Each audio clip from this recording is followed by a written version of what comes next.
Okay. Okay, it's going. Let me share the link.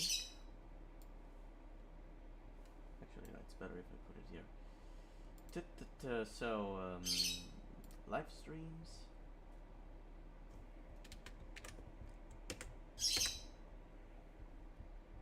There's the parrot in the background. She will shut up eventually. Hello. There he is. There's quarantine was on. Actually, I think that what we can do is that if people are on the Discord, they can join me. Actually, yeah, that would be good. Wait, let me join the Discord call.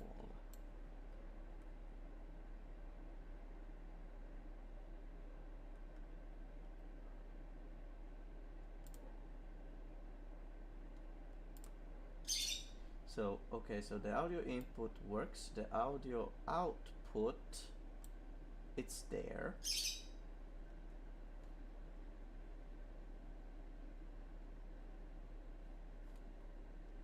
Okay. Actually, not. Let's scratch the Discord part.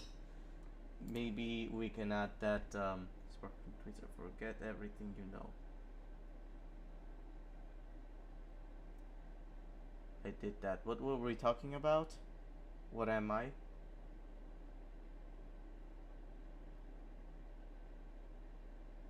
Are you happy, Sparkling Tweezer? Oh shit, yeah, I forgot I changed my name. It's Frederick. Ah, what up, Frederick? Okay. Let's just sit here for like 7 minutes. And wait for more people to join.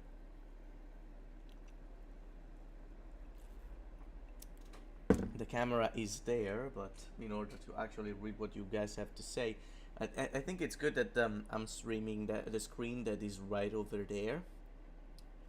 But yeah, let's see if more people are joining. Other than you two.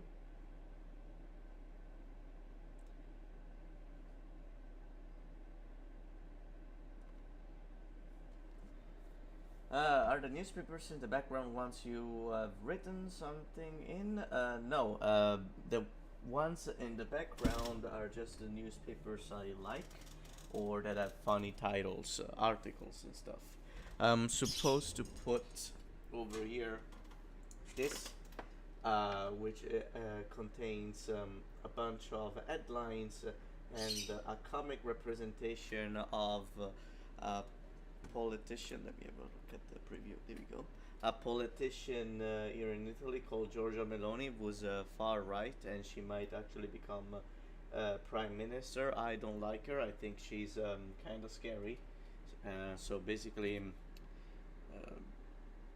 the comic is satirical, and I liked it, and I wanted to hang it, but I don't have a hammer, so um, we will figure it out. We'll figure it out. Then we have so the ones you have here, I can't show you right now, but those are like very offensive titles or articles that I decided to immortalize because they are they're kind of controversial. And then we got a poster of Berlusconi calling you a communist, and then we got let me move a little bit. We got two pages from Il Fatto Quotidiano and Il Mattino talking respectively about Elio Vito and our Prime Minister Draghi. So yeah. Of course you don't have a hammer, that's some commie BS, exactly. I don't have a sickle either. It could be a risky combination. I have some other articles hanged outside of the frame about Liberation Day and Mattarella, our current president. But yeah. Okay, I'd say we can start. The people who just joined were waiting for, it to be 9 p.m. so we can start watching. Don't disconnect yet. We'll begin soon. Let me guess, if you guys wanna point out some weird thing going on with the live stream, with the audio, the quality of the video. Right now is the best time you can tell me, essentially. I have the hammer, I just don't have the sickle. I have the nails, because this the house when I bought it had a bunch of pictures, and you know, they took them away, but the nails remained, so I can just take it out. You know, if I had a hammer, I could just take the things out and use them again. Quality good. Okay, that's great. That's really good. So we have what? Yeah, 7 videos to get through.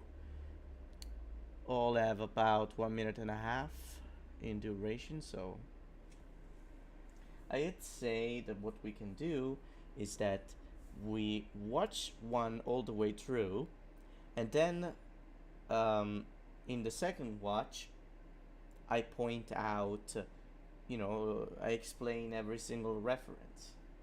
How hot is the temperature in Bologna? Right now, actually, it's gotten lower. It says actually in the bottom, you guys can't see it because my camera is hiding it, but maybe you can now. But anyway, 26 degrees. It's normal.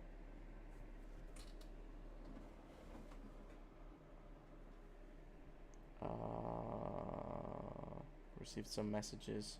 They can wait. So, I'd say, are you guys down? Can we start? There are 5 of you watching. That's great. The people that are watching in chat, like the people that are watching, it'd be nice if you said hi. It's 26 at 9 for you. 1 minute too early, Buckaroo. Okay, fair enough, Frederick.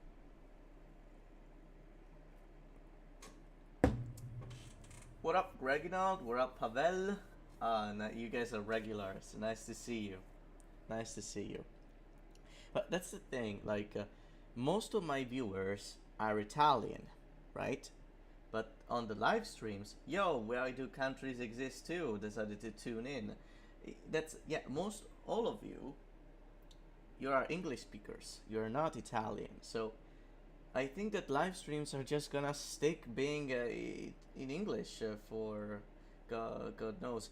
I was actually thinking that you know, the main content, like the neo-documentary stuff, will be in Italian, but I think that other more meme videos, they'll probably be in English, unless you know, until you know,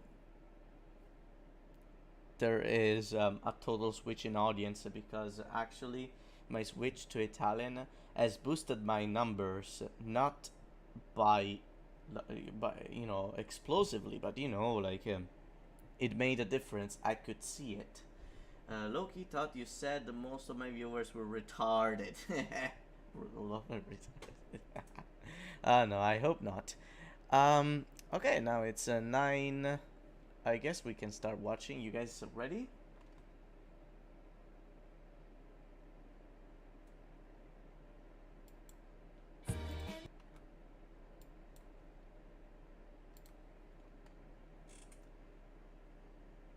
One minute too late, Buckaroo. Man. Okay. The Slander videos were just so good. Yeah, I'm happy you liked it. I think my favorite out of all of them, probably the Centro Destra one.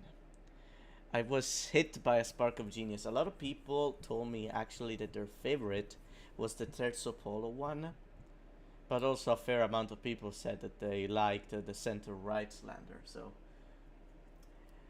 you guys let me know in the comments which one was your favorite. The First Republic, I don't know why I did it, I just kind of felt like it, and it did pretty well. All my Slander videos did pretty well. Yeah, the one was good. Yeah. Okay, maybe the weakest. Maybe the weakest is the 5 star movement one because I was a bit too spiteful. But we'll get to that.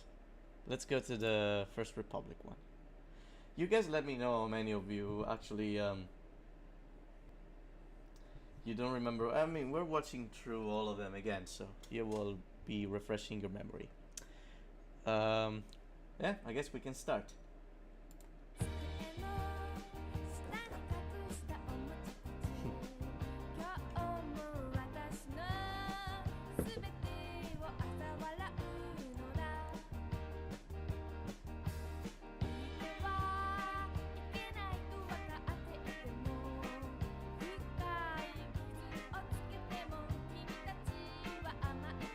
This one is so true.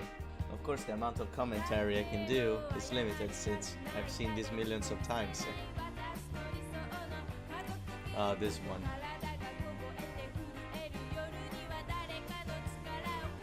This one has a really good backstory. This one is based.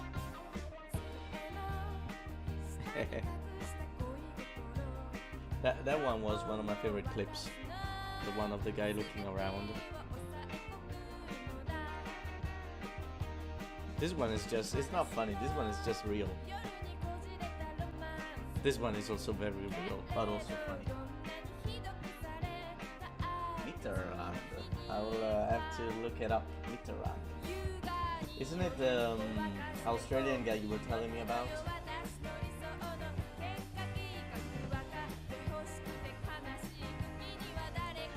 This one also has a really interesting backstory.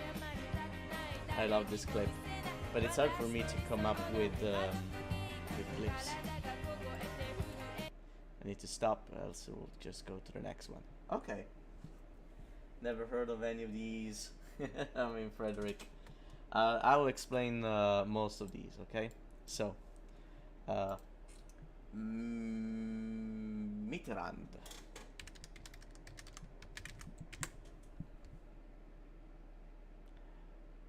Okay. What did Mitterrand do?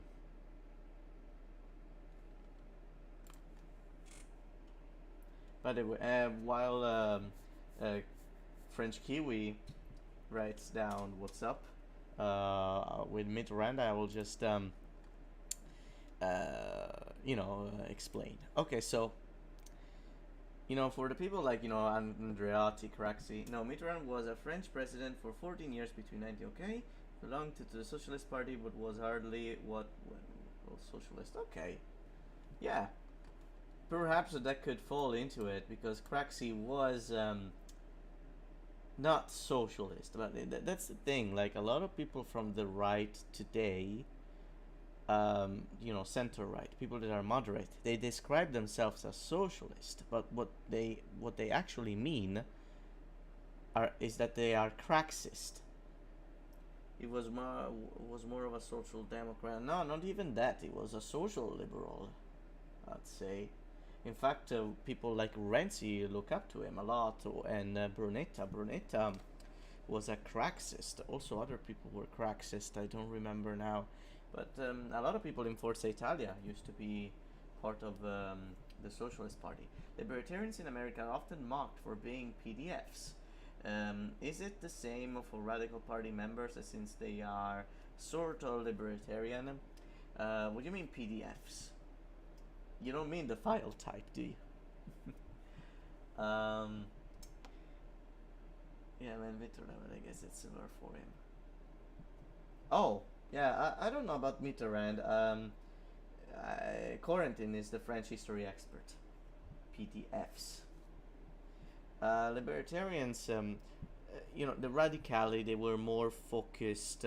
They didn't really care about, for example, weapons. They were more focused on civil rights and the putting, the file type what being PDFs. What do you mean by the? Oh my god! I think you're fucking with me. But the radicali, they were more focused on civil rights. So they wanted to put limits onto what the state could do for the people. The people just kind of had to do whatever they wanted. Panella in particular was also very much against aiding people with old age pensions, or just to give them money if they don't want to work, stuff like that. But yeah. So, Demita, let me have a look. So, Ciriaco Demita was a former prime minister, but specifically he was a member of. Actually, let's go to the English Wikipedia. Fuck. There you go. He was prime minister for a short while, and more specifically, he was one of the main leaders of Christian democracy, and was very popular in the South. Basically, in the 1980s, in the early 1980s,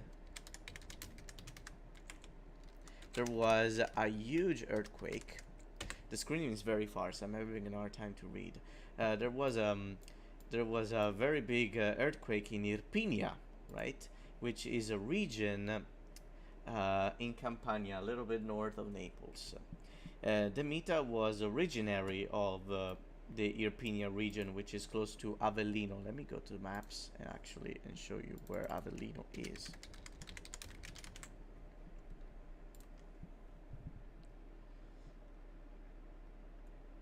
So this is Naples. The Irpinia is I lost Avellino. Benevento. But in this area, right? There was a huge earthquake that had impacted pretty much the entire region, and also some parts of Basilicata and Puglia. And it was huge because a lot of buildings just had collapsed. Entire towns were destroyed.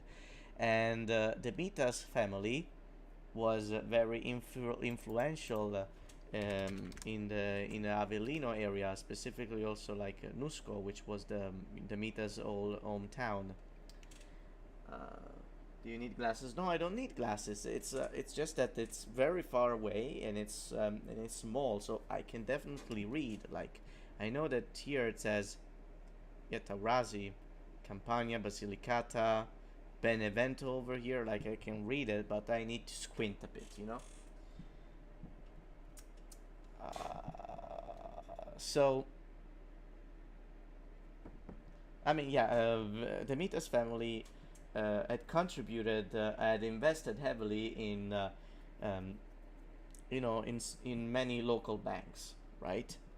And when the Irpinia earthquake happened, the state sent a lot of money to, to the region, and the banks specifically got their stocks. Their stocks started blowing up, and Demita, who had invested into these banks in the past, sold a good portion of the stocks and earned a lot of money.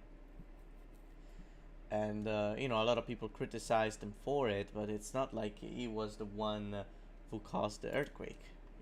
If you guys follow, so the joke is that he got rich after the Irpinia earthquake, pretty much.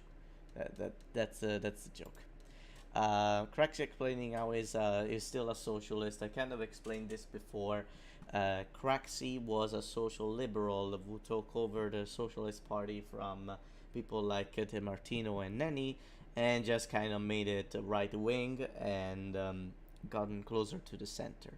And Craxi, it was. Let me show you a picture of Bettino Craxi. There we go. Bettino Craxi just kind of, is remembered, unfortunately, for fucking us over, because he got, the system was very corrupt, and instead of doing much about it, he just kind of went along with it and just enriched himself as well. But, he was just as guilty as all other politicians, but the media just put all the blame on him, and in order to avoid being sent to prison for life for a crime that basically everybody had done, he escaped to Tunisia. In Tunisia, he found out he had diabetes, and Tunis didn't have the right equipment to kind of heal him or treat him, and so he could not come to Italy or anywhere, as a matter of fact. So he just kind of died. He was like 60. Um, he was relatively young. Have you ever experienced an earthquake before? When I was uh, when I was 10 in 2009, there was a big earthquake in Abruzzo, which is a region not too far off from where I used to live. In See, I used to live here, right? I used to live close to Rome, and there was a big earthquake in Abruzzo over here, specifically around Aquila. Yeah, here we go. Aquila is like here. So we felt it, and we went out of our house, but we didn't really like. Nothing happened. Most of the impact was, of course, in Abruzzo. Same thing in France. Before the rise of Macron, the main left-wing party in France was the Socialist Party, but it was just your genetic center-left to left-wing party. It wasn't really socialist. Yeah, I mean, and Craxi didn't nationalize anything as most socialists would do. They just kind of he just kind of privatized stuff and aided Berlusconi into establishing his media empire. So him explaining that he's still a socialist, but nobody really believes him, and so he looks kind of dumb. PLI was the Italian Liberal Party, and they got very few votes because the only people who voted for them were business owners and particularly rich people. So that's kind of the joke. They're kind of like a bunch of losers. Funny. Funny is this guy.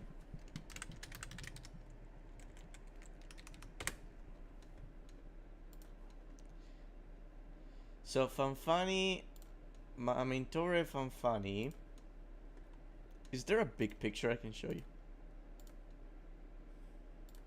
This will do.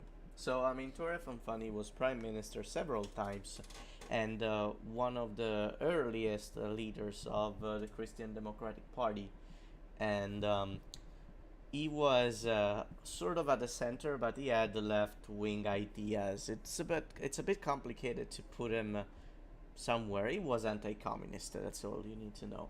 But essentially, in the 70s, he tried to run for president of Italy, the president of the Republic. But every time he tried, there would be people in his own party that said they were gonna vote for him, but then they didn't. And we're talking like 100, 150 people at least. And at the time, Democrazia Cristiana had like 400 parliamentarians or so. It was a big deal. It was a classic that, Democrazia Cristiana, they would go up to the socialists or the liberals, the Republicans, whatever, and they would come up and say, so we want to elect Fanfani president of the Republic. Are you guys okay with that? And they're like, sure. And everybody would vote, but then people inside Democrazia Cristiana, which was divided into groups, it was a huge party, divided into currents, they just wouldn't vote, and so he would get, his candidature is his name would be burned. That's the expression we use in Italy. And he tried becoming, be sent to the Quirinale. Quirinale is the palace where the president of the Republic is. He tried to be elected president of the Republic many times, but there were many people in his own party that secretly hated him, and so nothing really happened. And there's actually a funny story that I think I think it was when Pertini was supposed to be elected, or Saragat. I don't remember exactly the time, but Fanfani was president of the Chamber of Deputies, so he was the one counting the votes, and he received onto a piece of paper, instead of receiving a vote, he got a message that said, "You fucking midget, you're never gonna be elected." And then a couple of turns later, he got another message that said, "I told you, you fucking midget, that you were not gonna get elected." So it was kind of a running joke. You're going to the Quirinale. Ironically enough, it was actually under Mitterrand, the first French president from the FSP, that France started to decentralize. Before him, France was extremely centralized under the right. Huh, that's interesting. So it was a federalist. Huh. Anyway, yeah, let's move on. Togliatti. I mean, Togliatti was part of the Italian Communist Party. Was one of the first leaders, and Togliatti was very close to Stalin, which was a bit unusual because all the successors of Togliatti during the 20th century, so people like Longo, Berlinguer, Natta, Occhetto, they didn't like the USSR, or they just didn't want to align with them completely, and that actually turned to their advantage. It was the Italian Communist Party was one of the biggest parties, the biggest communist parties in the West, and still gained funds from the USSR, but they were never really communist. They called for a revolution, but they were actually very moderate. Togliatti, though, was very close to Stalin. He was part of, it went into exile in Russia for a while, so he had a lot going for him. One shot for every government crisis. Especially in the First Republic, we switched prime minister all the time, so it was shots. Rumor is this guy. Mariano Rumor was also prime minister a bunch of times. He was part of the center-left current in the Christian Democratic Party, and he was famous since at the time, specifically in the 70s, the political situation in parliament was kind of the balance was not very set. In order to gain support, he would just give old age pensions to very young people. He introduced the mini pensions, something that it's in order to make people like him and vote for Democrazia Cristiana and his allies again, he would just come up with these shitty reforms that just increase the public debt, basically. Who was the youngest Italian president? Considering the president doesn't really do much, the president usually is a person with an already long and active career. I think that the youngest was Francesco Cossiga. He was in his 50s when he was elected. As for the prime minister, I think Renzi was the youngest ever prime minister. Okay. I already explained this at the start. The Radicali, they were all about rights. And this went a bit into the extreme. They never really asked that, but they wanted to legalize abortions and they wanted to legalize all kinds of drugs. Panella used to go on TV very often to just giving gifts to TV hosts and journalists that were basically like huge packages of cocaine or weed. And they were like, "Oh, thank you for inviting me. Here's a present." And they were like, "Ah, yo, this is fucking crack." And then they would arrest him. But it was a provocation. Did they want to legalize CP? I mean, maybe.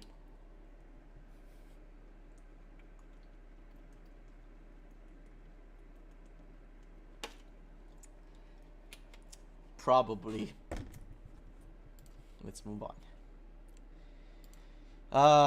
This is the Italian Republican Party. What was interesting is that in the governments in the 80s, Italy was actually very friendly towards Middle Eastern countries, and so they were also very sympathetic with the Palestinian cause. But the Italian Republican Party would often fight with Andreotti and Craxi because they supported Israel. And there was one time in which the leader of the Republican Party, Spadolini, was Minister of Foreign Affairs, and he refused to meet with Palestinian leaders, and so um, Craxi had to do it. It was it was interesting. It was a very interesting time to be alive in Italy, and the foreign policy. Yeah, Italy. If MSI didn't exist, MSI were the successors of the fascists, and they were a bunch of thugs. I mean, they still exist. Like Brothers of Italy is their successor. So, are you guys enjoying the live stream so far? I see that just the four of you remained, and quarantine has basically um, conquered the chat. Was there ever a Jewish prime minister and president of Italy? Jewish. I don't think so. I don't think there was ever a Jewish prime minister, because they were all Christians. You know, are there most pro-Palestinian, most Italians pro-Palestinian or pro-Israeli? Live stream is good. Okay, Palestinian pro-Israel. Right now, our current government is pro-Israel, and it has been so for a very long time. I think that definitely since Berlusconi, the second and first and the third republic, we have always been very. Before we were more independent, but with Berlusconi and all, we have become more NATO dependent in a way. We have definitely become more westernized. At the time, we were almost neutral. We were in the Western Bloc, but we were, still a country that made itself wanted. It had weight. Before we were sort of like the neutral country that, I remember that when there was the Russian-Georgian War, Italians were called in, for diplomatic support. Now we're just not, we're not as neutral. We're definitely more Western lenient. I don't think that's bad, but it was nice. It was somewhat. It's just an interesting time period when the country was a lot more different and didn't care as much what the big powers, the USSR or the US, really cared.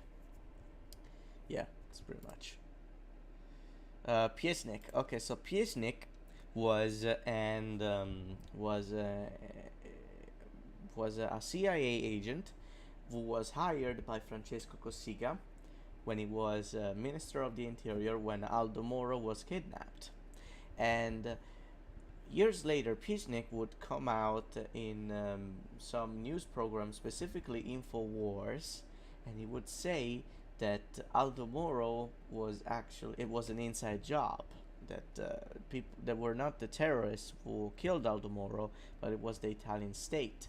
And it did have, it didn't just make it up, because without knowing it, actually many, the prime minister, but also Cossiga, they kind of played into the trap of Propaganda 2 is a secret organization, because Cossiga, when the emergency began, he called for he built up a team of generals, and it happened that all of these generals, they were part of Propaganda 2, so they were kind of neo-fascist, and they had actually no interest in saving Aldo Moro.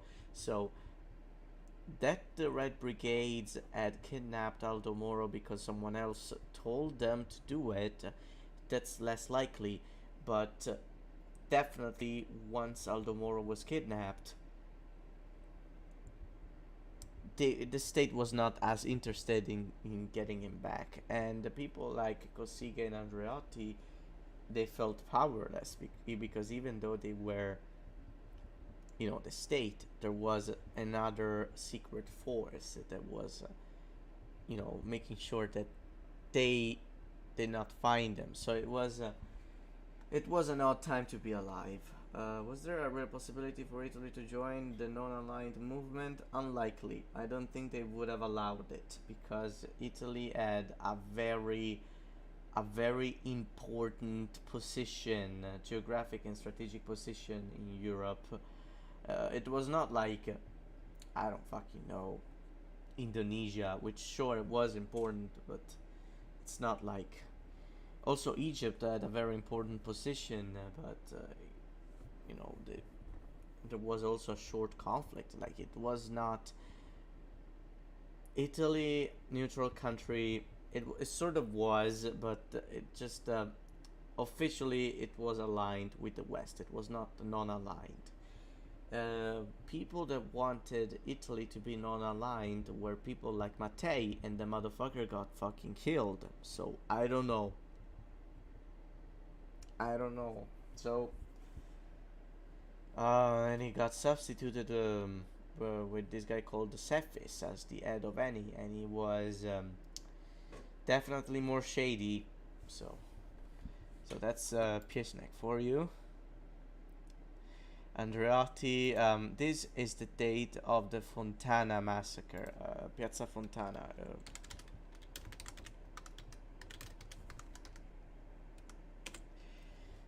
Basically, a fascist organization put a bomb inside this bank and blew it up, and P2 ended up being responsible of this shit to some extent, and Andreotti is not clear if Andreotti knew of the existence of P2.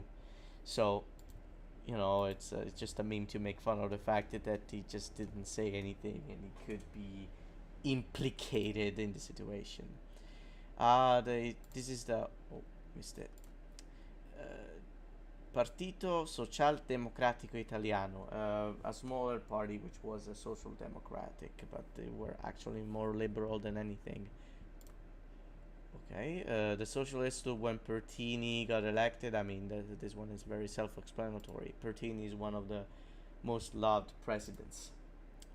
The mafia giving out. I talked about this maybe before, but in the south we really liked the Camorra, specifically the mafia liked to burn trash illegally because it was cheaper. When they didn't burn it, they would put chemical substances underground, and then people would just grow crops onto this toxic ground and then get cancer. And there is the triangle of death, which is a place where in southern Italy, close to Naples, which has a high concentration of people just dying of cancer more often. See, in between, this one is the triangle in the towns of Nola, Acerra, and Marigliano. Marigliano, right? Marigliano. I have family from Nola, so it's kind of. Acerra is known for being a fucking shithole. Marigliano, I don't know much about. After this video, Nicola was found dead in his bedroom, and his hands side and a gun wound back of his head. The police determined that. Yeah, definitely. Okay. Tambroni and Forlani fighting over who was the worst prime minister. So Tambroni was the guy who allied with the fascists, and they tried to trash Genoa, and he basically resigned after 3 months. Forlani was the guy who was suspected to be part of Propaganda Due, and he was a shady guy in general, and so they're fighting for Italian running to vote for the PCI as soon as Berlinguer died. There's this thing called the Berlinguer effect. Oh, I understand why the PSI was created, but what went wrong with merging to I understand why PSTI was created, but what went wrong with... Okay, so it's a question. The thing is that, when Saragat was president of the Republic, he tried to remerge the party with, with Denny, because they were close friends, and they tried to do it. It just didn't work out, I guess, because of party infighting. In fact, they broke up soon, like very soon. It turned the Social Democratic Party was it just changed completely because the people who were voting for them were people from the middle class now, while the socialists were mostly workers of. They were not exactly poor, but they were everyday workers. While the Social Democrats, the split was, you know, because of that, because Saragat wanted to work with the centrists to achieve socialism through democracy, while Nanny Shore was also in favor of democracy, but at first he was more, he was closer to the communists. Then things changed when the USSR turned out to be, bad, and so Nanny and Saragat made peace and they tried to unite again, but it just didn't work out because the electorate had changed. So they decided to stop it. Um, what what this is the Berlinguer effect. The Berlinguer effect is basically when people vote for a party whose leader had died.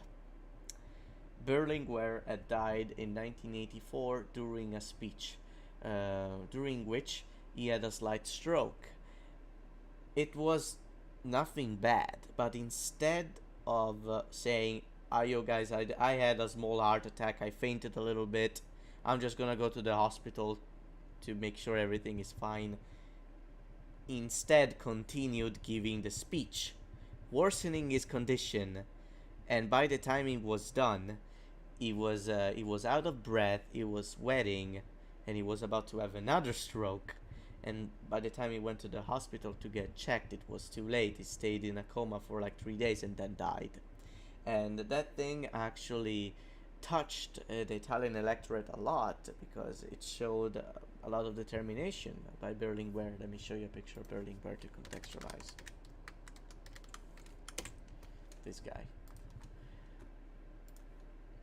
And so, he had a stroke. People voted for him at the 1984 European elections. And it was the first time, I think, that the PCI, the Communist Party, actually beat the Democratic Christian at anything. So, my man tried to pull a Teddy Roosevelt to fail miserably. It must have been an important topic for him. I don't know what the topic was, honestly. Maybe, I don't know. Honestly, what the topic of the speech was. Mattei going to Algeria to buy oil and aid the rebels against the French. Pretty much Mattei is the guy that I mentioned before. He was the president of ANI, and he wanted to basically create relations with the oil-producing countries between, its company, Italy, and these countries. And Algeria, the rebels actually had control of very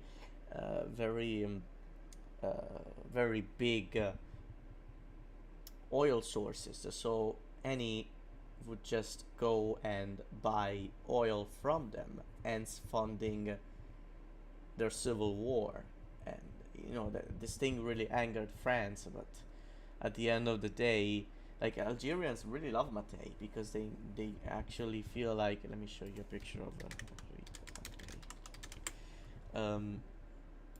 Because this Italian businessman essentially kind of funded a good portion of their campaign. So I'm pretty sure that he's deemed some sort of a national hero, and he's the guy that got killed because of the trouble he caused.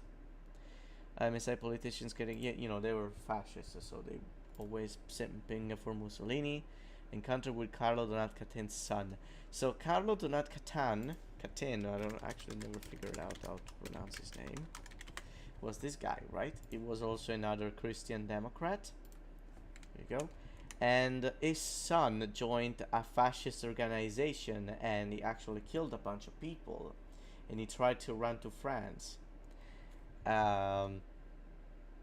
That's the point. His son is a terrorist. That's just kind of the point of the joke.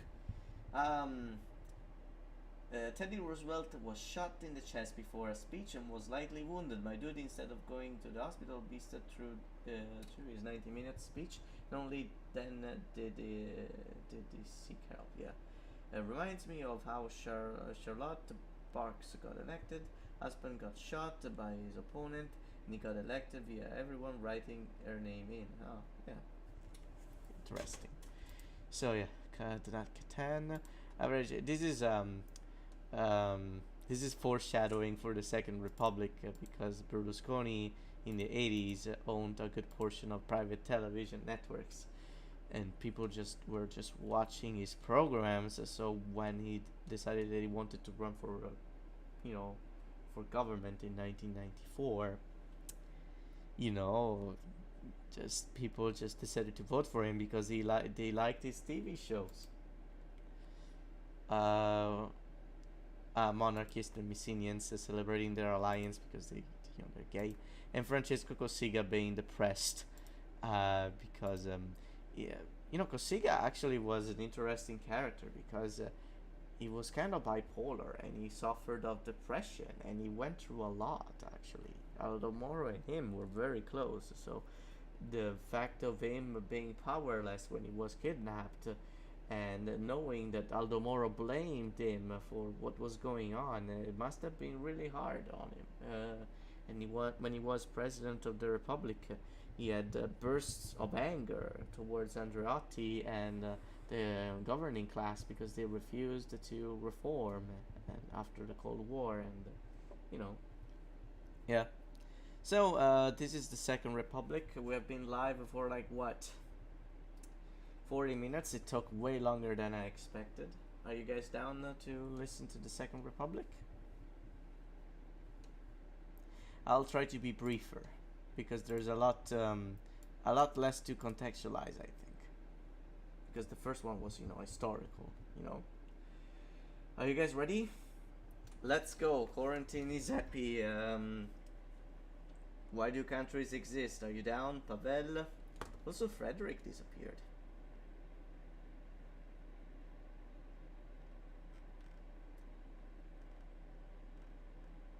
Yeah. Alright. Let's fucking go. The music is on. Yeah.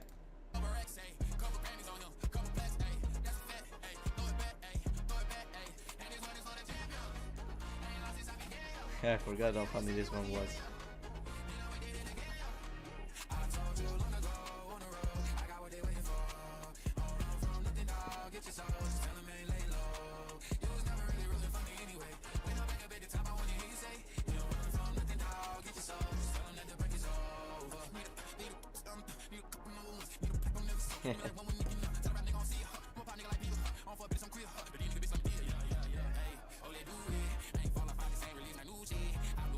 Oh, Antonio Razzi. I miss playing Fallout with him. Real. I was there, guys.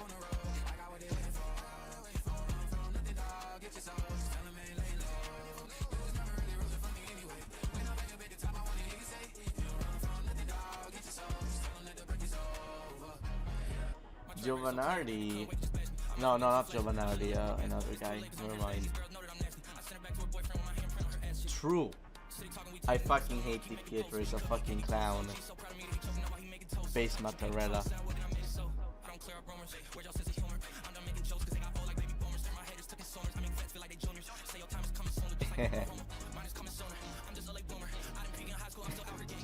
I love this clip too. Okay, so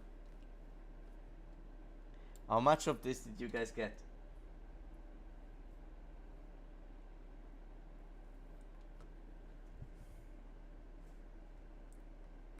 Anyway, so let's get through this. So, what up, Tib?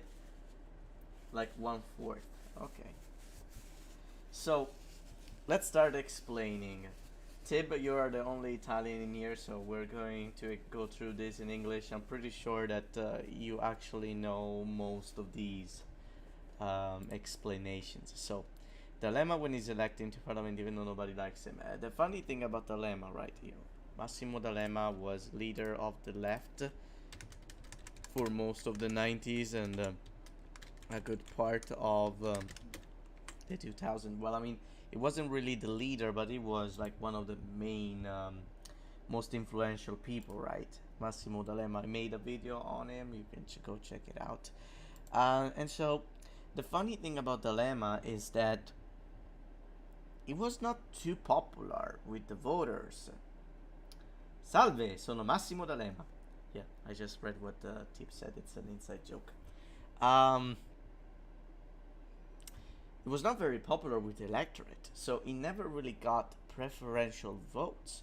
Most of the time, it was elected through proportional votes. So the people that got him into parliament were just people that voted for the party, and he just kind of went along with it, So that's the whole point of this one, is celebrating. Forse Meno male che Silvio c'è is a song which literally translates to yeah, thank God Silvio is among us. Among us. I tried to do the shock face. I don't know how well it went.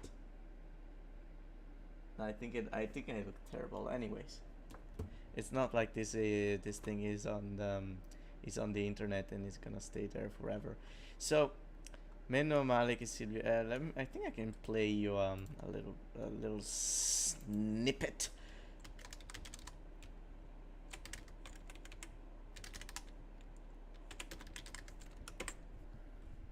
If this shit gets a copyright strike, I don't really care. It's a very cringe song.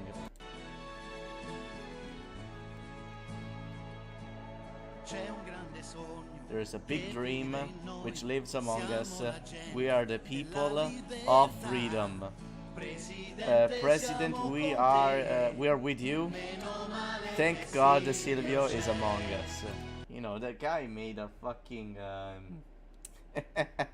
he made a fucking commercial campaign, and the funny part is that at some point they start singing with a fascist monument in the background.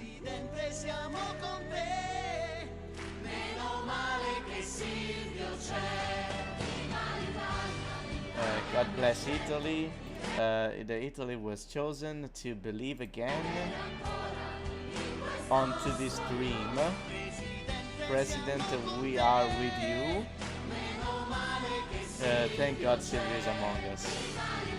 You see this monument in the background. It's like a square coliseum, and it was built during fascist times. They put this little sneaky message over there. That's kind of sus. Venus, it sounds like an ABBA song. It kind of does, actually. I never thought of it. But yeah, when the Forza Italia voters, when this song comes up, they fucking it's a fucking banger. Actually, an actual good song from Forza Italia is this one. Forza Italia Inno. This one, it's actually a fucking banger.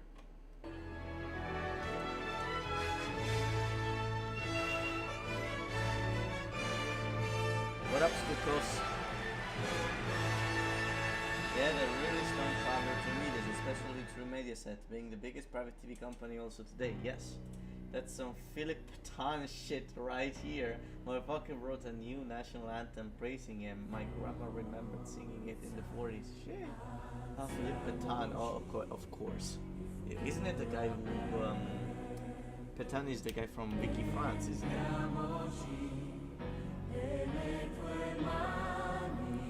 Oh, I need to translate it. Hold up. I got sidetracked. Come on, let's rise up. The future is open. Let's get in. In your hands. United to mine. Energy. Energy is like energy to feel bigger and bigger. Yes, it's hard to translate this one. come on, my Italy. It's we are there are many of ours. There are many of us that believe in your history. There is a new history. We will write it with you. Doesn't it make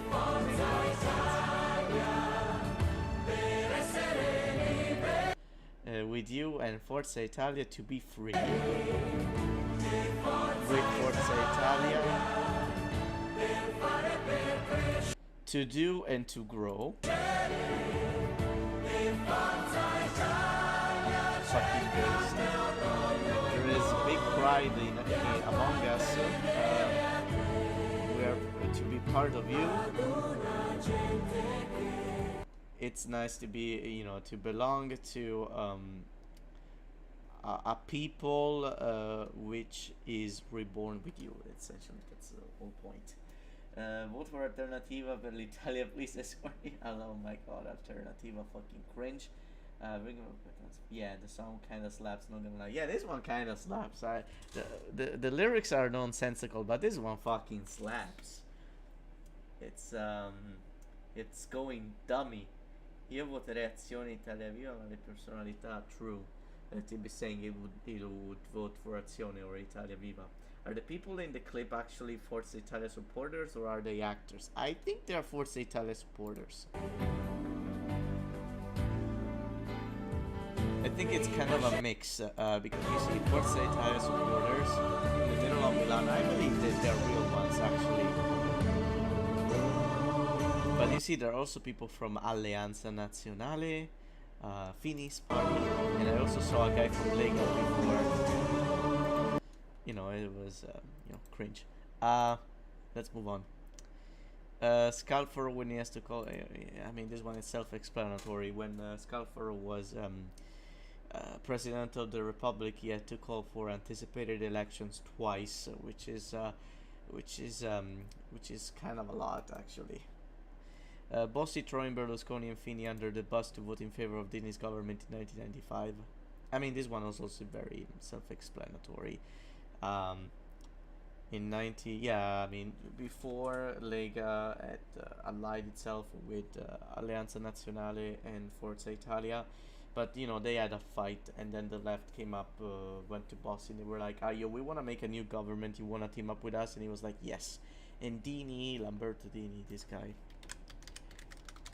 was kind of like one of the first decent prime ministers we had after the whole mess with Andreotti, Amato, Ciampi and Berlusconi, because he kind of passed a bunch of really good reforms that really helped our economy grow. So also he passed a bunch of things that essentially decentralized the central government, so Bossi was happy. Brunetta speaking to the unemployed. Brunetta is this guy. I made a video about him already, and Brunetta was basically a former Craxist supporter who was in Forza Italia. He recently left, and when he was minister in 2008, he passed a bunch of decrees that basically decreased the number of sick days for the people working in the public administration, saying, this is the decree against the slackers, the slacker law. And and there was also one time relatively recently that Brunetta started, he was on to this stage in a conference, and there was this guy who was like an employee somewhere, and in fact he started to insult him because it was not an independent. It was like, why don't you start your own business? If you don't like your employment, why don't you start your own business? Which is fucking stupid. Are people in the clip okay? Wouldn't it be funny if they were actors and they went out and voted for ISP? Lol.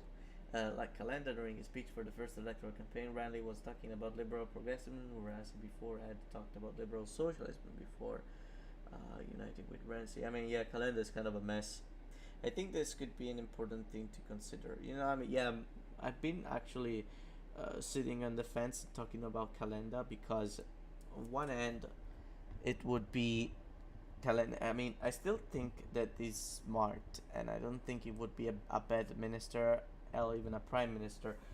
But he's kind of all over the place, and the guy's a kind of is acting a bit like a man child. I don't think he would be very fun at parties. On a personal level, Calenda is not like. I agree with a good portion of what he says, but he is a fucking um. The only reason why I'm voting for um, Azione and Italia Viva in the Chamber of Deputies this year is because Elsa would be voting for Plus Europe is because you know if I vote in my area, if I vote for Più Europa, that means I'm also voting for Di Maio because at the I can't really explain the electoral system, but basically, you vote for one main, you vote for one person who is running for one specific electoral seat, and then by voting for that person, you're also voting for another list, right? But you cannot vote like Di Maio is the candidate for the left in that seat. So if I want to vote for Plus Europe, which is in the center left coalition, I also have to vote for Di Maio, and I don't want to vote for Di Maio because he's a cunt. So I'm voting for the third polo for this reason. But then in the Senate, I'm voting for the left, which is not really the left, as in like I'm voting for Plus Europe, which is a liberal party which is allied with the center left. So that's Brunetta. Berlusconi, I mean, this one is kind of self-explanatory. You guys all know that Berlusconi is a pedophile almost. So, Mario Monti about to raise taxes and cut on welfare while millions are struggling to pay rent. Mario Monti's government in a nutshell. He tried to solve all at once the fucking public debt, and he sent us in misery because he cut the wrong places. Di Maio punching the air right now. Indeed. Isn't the constitution of this Italian Republic heavily inspired by the constitution of the Fourth French Republic? Yes. But the electoral system sucks. In fact, hopefully they're gonna change it after all this. Mastella is the mayor of Benevento, but at the time he was, a centrist member of parliament and also minister, and he basically was changing side all the time. Sometimes he sided with the left, sometimes he sided with the right. A centrist party is like what was left of the Christian Democratic Party, was kind of like that. Alleanza Nazionale was, the equivalent of Brothers of Italy in the early 2000s and 90s, and the Bossi-Fini law basically introduced rules for immigration, especially from Africa. The laws are very poorly written, and they haven't really been updated since then. But the joke is that Alleanza Nazionale is made of a bunch of racists, so even the Bossi-Fini law is not racist enough, and they get angry and they leave. What electoral system would you prefer? Like the real problem with so the current electoral system, it's a mix between majority and proportional, right? It was okay when we had about 1,000 parliamentarians. Now we have like 600, and the way that the regions are divided for each seat is fucked up, and it's wrong, and it's terrible. So we need a new law, maybe a proportional one, since now the regional differences are not as, evident, I guess. I don't know. It's something that is more majority oriented. That's what I'm trying to say. Not majority, proportional oriented, because the parliament is smaller, and so the Rosatellum, that's what it's called, the electoral law, it just doesn't it doesn't really match. And it's all the five-star movement's fault. We should have like cut the most useless spending, like military, to let investing more welfare and modernization. You say, yeah, absolutely. You know Berlusconi is a pedo, haha, lol, LMAO, the Italian electoral. I mean, yeah. There's a reason France adopted a new constitution. The Fourth Republic was just a mess. The average lifespan of a government was only 6 months. Yes. Um, the fact is that, yeah, in the First Republic we changed the prime minister very often, but at the end the parliament kind of stayed the same, and most of the ministers did too. It was just kind of a way for especially the DC to just kind of make turns, because every year they would elect a new party secretary, and then this new party secretary wanted to fuck things up a little bit with the government, but almost always the ministers were the same, and the program was the same, and the alliance was the same, so things didn't really change. With the Second Republic, things started to change for real after every government, you know. Why do you think a single constituency at the national level would be best?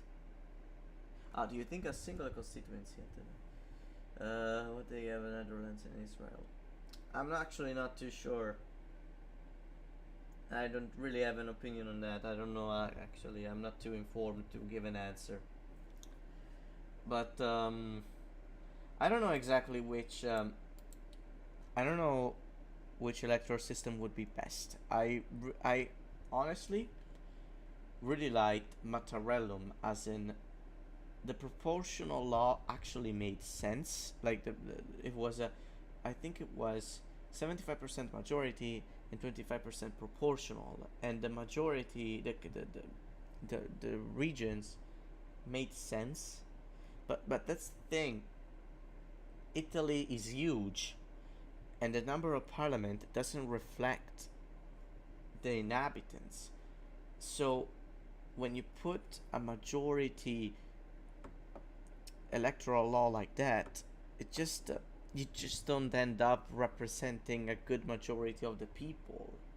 It's the whole problem comes down to the fact that the Senate now has like 200 senators, and the Chamber of Deputies has 400 deputies. That's very low. We're like 60 million people, and we're represented by 600 people. That's not good. It would have made a lot more sense if we did we went through with the referendum that Renzi proposed, that instead of dividing in half the number of senators and members of the Chamber of Deputies, we just abolished the Senate and turning our parliament into just one room, because then it was the administration would be passed faster, and we would be saving a lot of money. Me biased, but I think the current French system, where the Fifth Republic is quite good. It ain't perfect, but for a long time it worked for us. Yeah, the right wants to introduce a presidential. We're gonna presidential is just going to be lower. The thanks to the absolutely tip. You guys have a semi-presidential system. It's not bad. The right wants to introduce a presidential system so that people vote for the president of the republic, and I don't know exactly what the fuck they want. Like the right is, they say they want to introduce a presidential system so that it becomes the governments become more stable, but at the end of the day, it's still gonna be the same shit. I think Italy is too big for single constituency, because I think that lists should be opened. Yeah, and I don't think that writing 400 names on the ballot is a good idea. Yeah, I agree with that.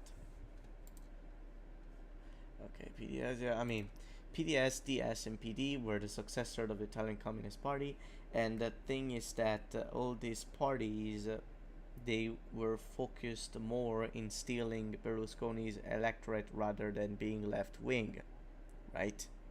So it was kind of an inside joke that these people like D'Alema and Renzi are not left wing. They are centrist liberals. So a lot of people just kind of, they were looking back at people like Berlinguer who were Euro communist, and they're like, "Ayo, the PD is not left wing. They're just a bunch of centrists, and here the left is trying to explain how they're still the left. Berlusconi paying Antonio Razzi. In 2010, his government was collapsing, and he basically went out of his way to pay a bunch of parliamentarians from other parties to vote in favor of his government. Antonio Razzi was one of them. He was part of Italia dei Valori, Di Pietro's party, and he supposedly received some money from one of Berlusconi's collaborators and voted in favor of the government. And he joined Forza Italia, and he was re-elected in 2013. I think Democrazia Cristiana 2.0. Yeah, it is Democrazia Cristiana 2.0. Antonio Razia. Now he makes TikToks. Bertinotti was the leader of the Refoundation Party, and when Prodi was in government, he basically gave them voted in favor of his government, but whenever they passed a law they didn't like, they would just scream and yell and threaten them to take back,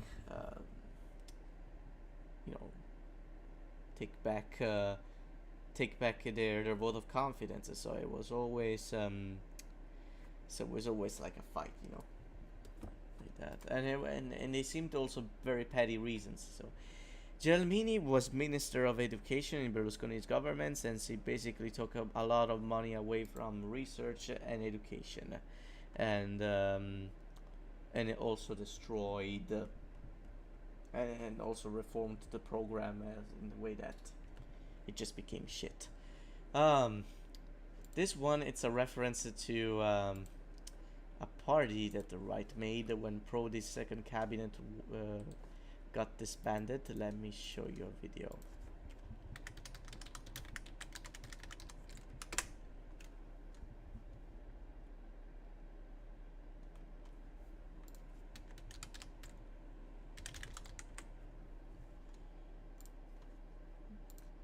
Senatori presenti 319, senatori votanti 318. Here, Marini, the president of the Chamber of Deputies, is announcing the fact that the parliament didn't vote in favor of Prodi's government after 2 years. Like, it didn't give them the vote of confidence. Maggioranza 160.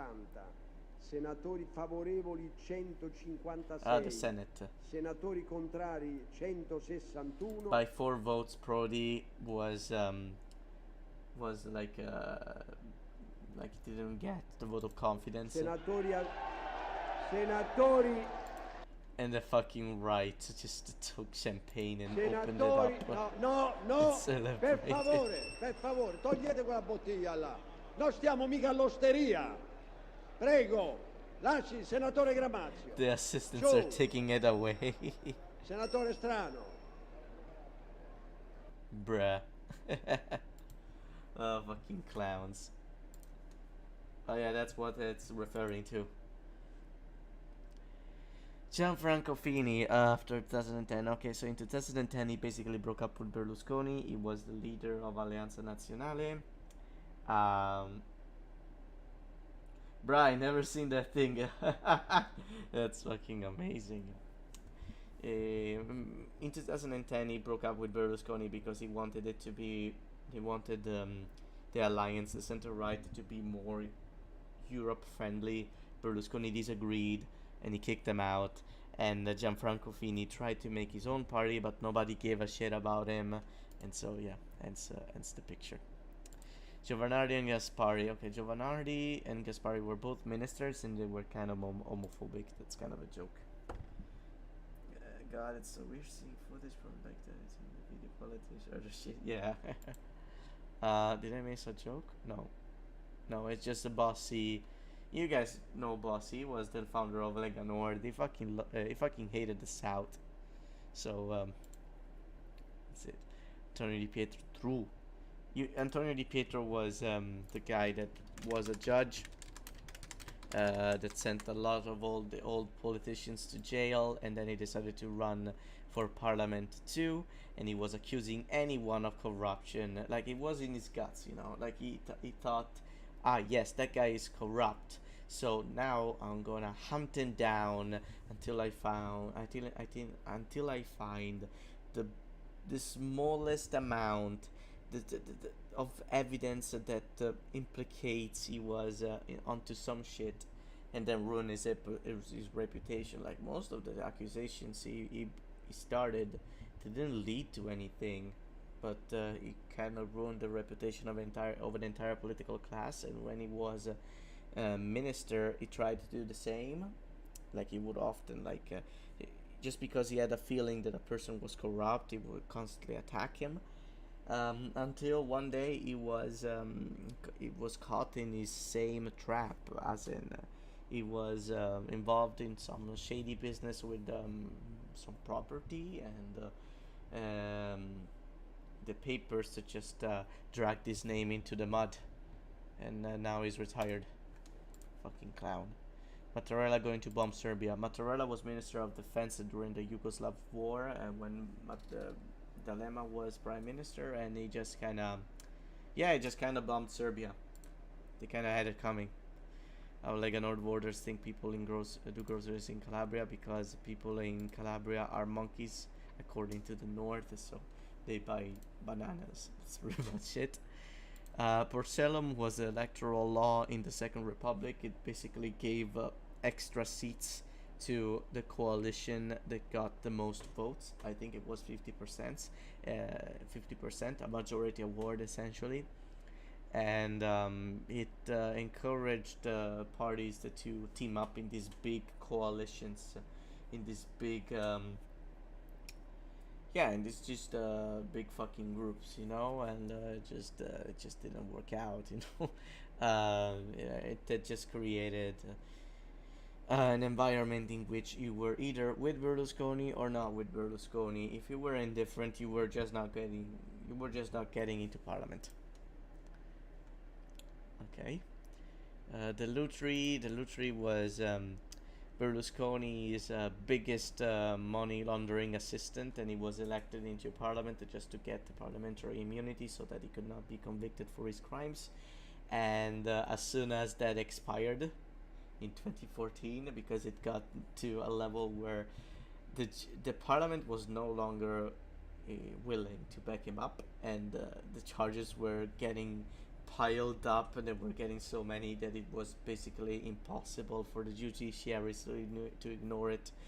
And so, when he realized that he was kind of fucked, he took a plane and went to Lebanon and started hiding, but he was caught, and right now he's in jail.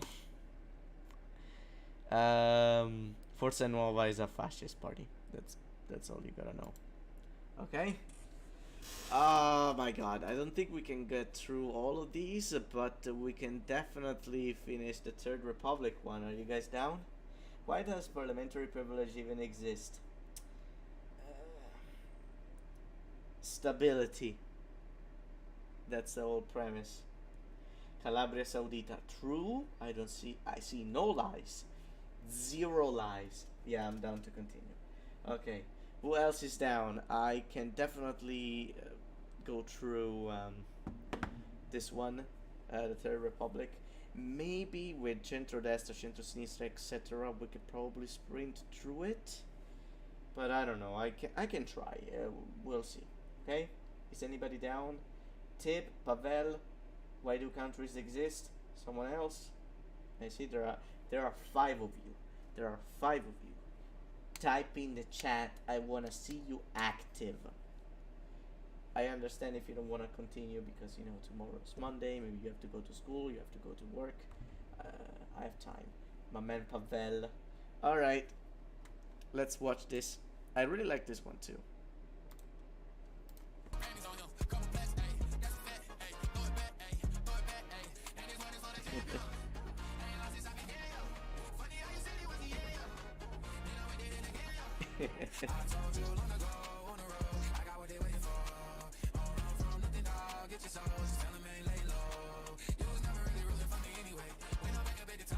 Yo, that's gonna be us soon.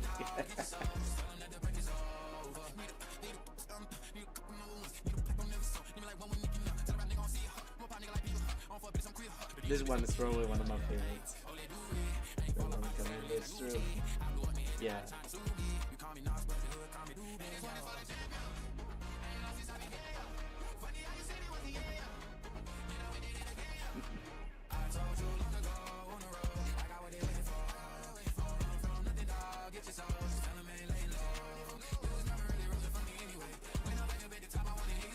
Yes.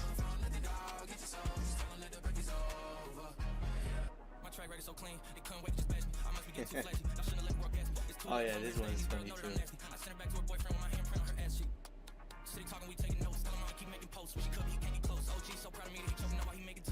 Yeah, I mean, this is gonna take a bit to explain.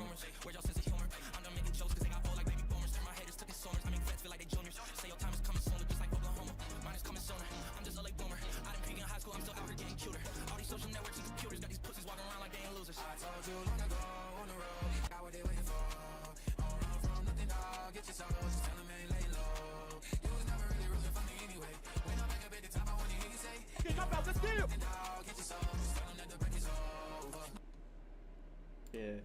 Okay. Let's see if okay. So. Later, right after Rancy told them to stay calm. Okay, this one it's a little bit. Okay, so basically, let me explain.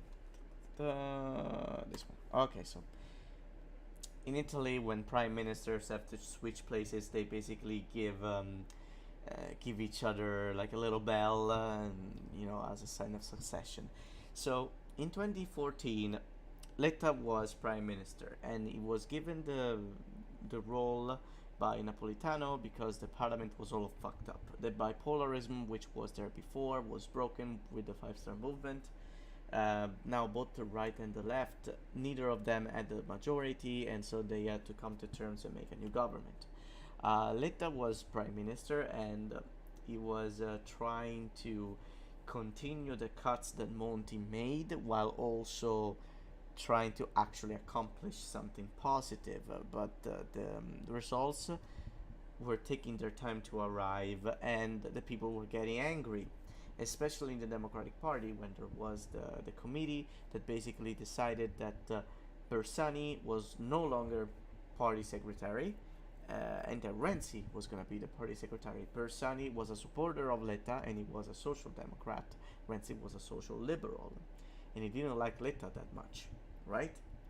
So Letta was Renzi, when Renzi was elected, I believe in December, Letta thought, okay, now Renzi is gonna take my place, right? But Renzi was also like, don't worry about it, Enrico, and there was like the whole hashtag that Tib wrote down in the chat, Enrico stai sereno, which is literally just Enrico, stay calm, chill, don't worry about it. 2 months later, Renzi started a government crisis and took his place as prime minister. So that's literally like so later, right after Renzi told them to stay calm, if that happens again, if Renzi goes up to Letta and tells him, don't worry about it, it's just gonna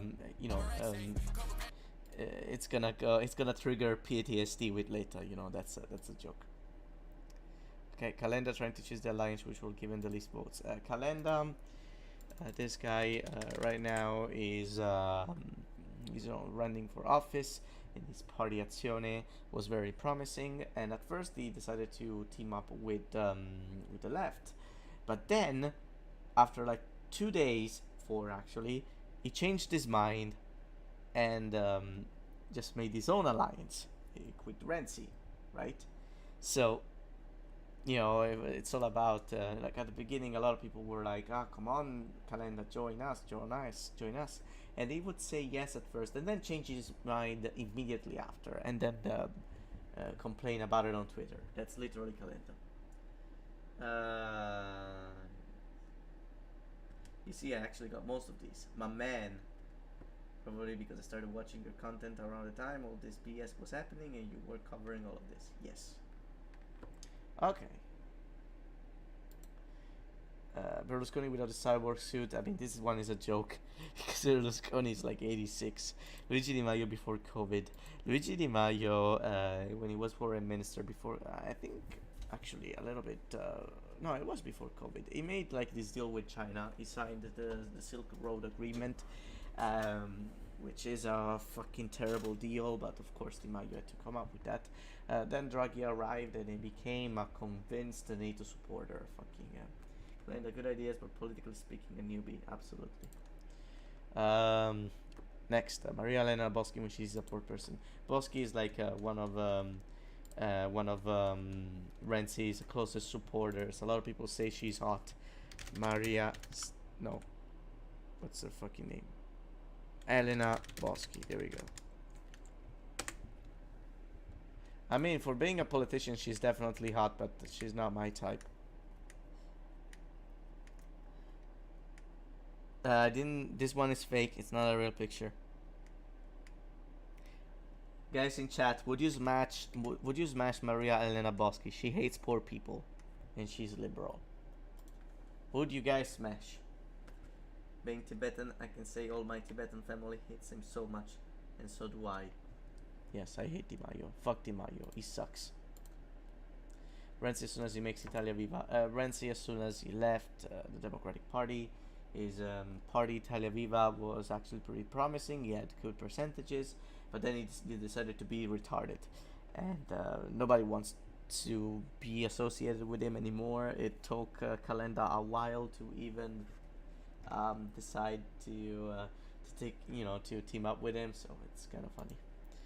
Okay, next up, Salvini doing a live stream. He still does it today, actually, but a while back, I remember that during COVID, especially during Christmas, he would go on Instagram and make these live streams at like midnight, and half of the time, Salvini ti cago in salotto, yeah.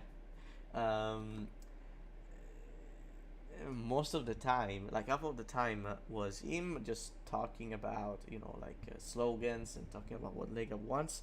The other 1/4 of the time was him saying hi to the people in the chat who were doing things like, how can you say hi to my friend Carlo? Can you say hi? I am Giada from Palermo. There was stuff like that. And then the other 1/4 of the live stream was him insulting the haters, because there will be maybe a guy saying, Salvini, I wanna fuck your dog, and Salvini would just go out and say something like, your mom is a whore, you're a fucking loser. And I remember that for my series on Salvini, I took a bunch of quotes from those live streams, and my friend Doug, we mixed it up, and we made a remix. It's okay, just imagine her in her underwear. Oh no, she's hot. Oh my god, no. What a Salvini live stream. Now he does it on TikTok. He does it on TikTok. I remember I used to tune in to his live streams on Instagram, because I wanted him to say hello Ipernick the Great, so that I could put it on my video. But Morisi, his social media manager, probably saw what I was trying to do. I think he figured out where I was, and he banned me. Today I'm blocked by Salvini's account. Nick, devi fare questa scena dove Maria Elena firma per il governo e si vedono le sue mutande. That's a fake picture though. That's fake. You live stream on You can live stream on TikTok. Apparently, yes. Che storia. Yeah. All right. Yes. Oh, let me show you the anthem that the Fidesz made for the 5-star movement. It's shit.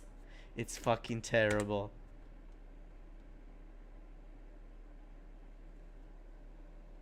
Man, I like this thumbnail. It's really good.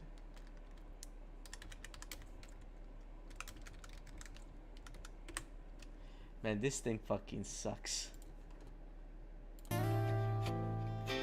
It's titled I'm Not a Party.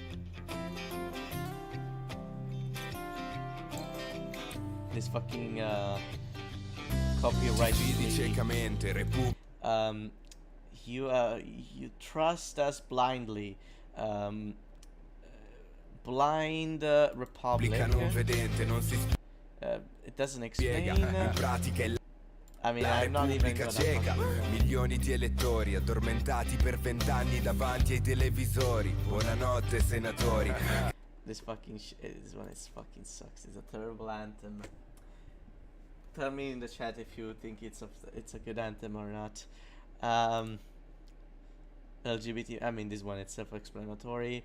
This one is probably one of my favorite. It's not real, but you're sending us what to your house because we are not being racist enough online. I love this one.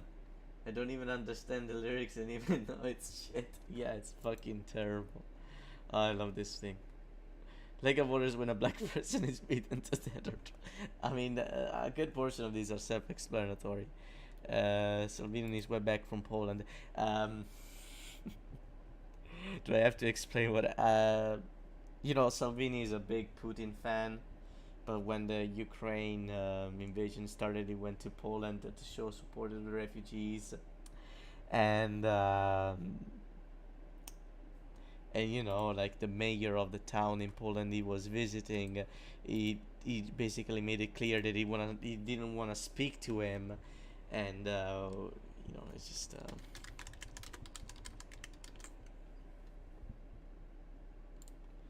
And he pulled up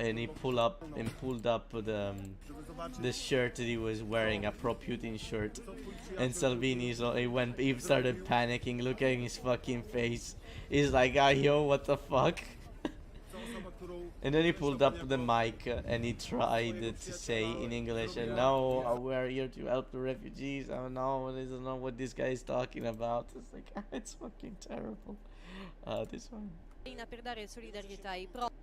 This fucking thing.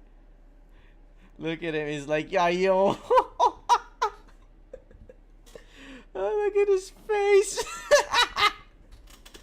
It's like, bruh. Man. And you know, like, Travis Scott.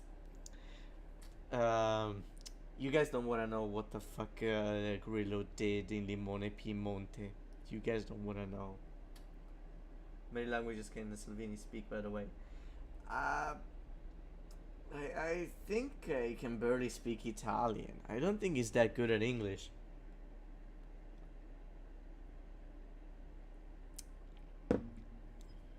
Like he tried to speak English there, but he's not very good. Like he never made a speech in English.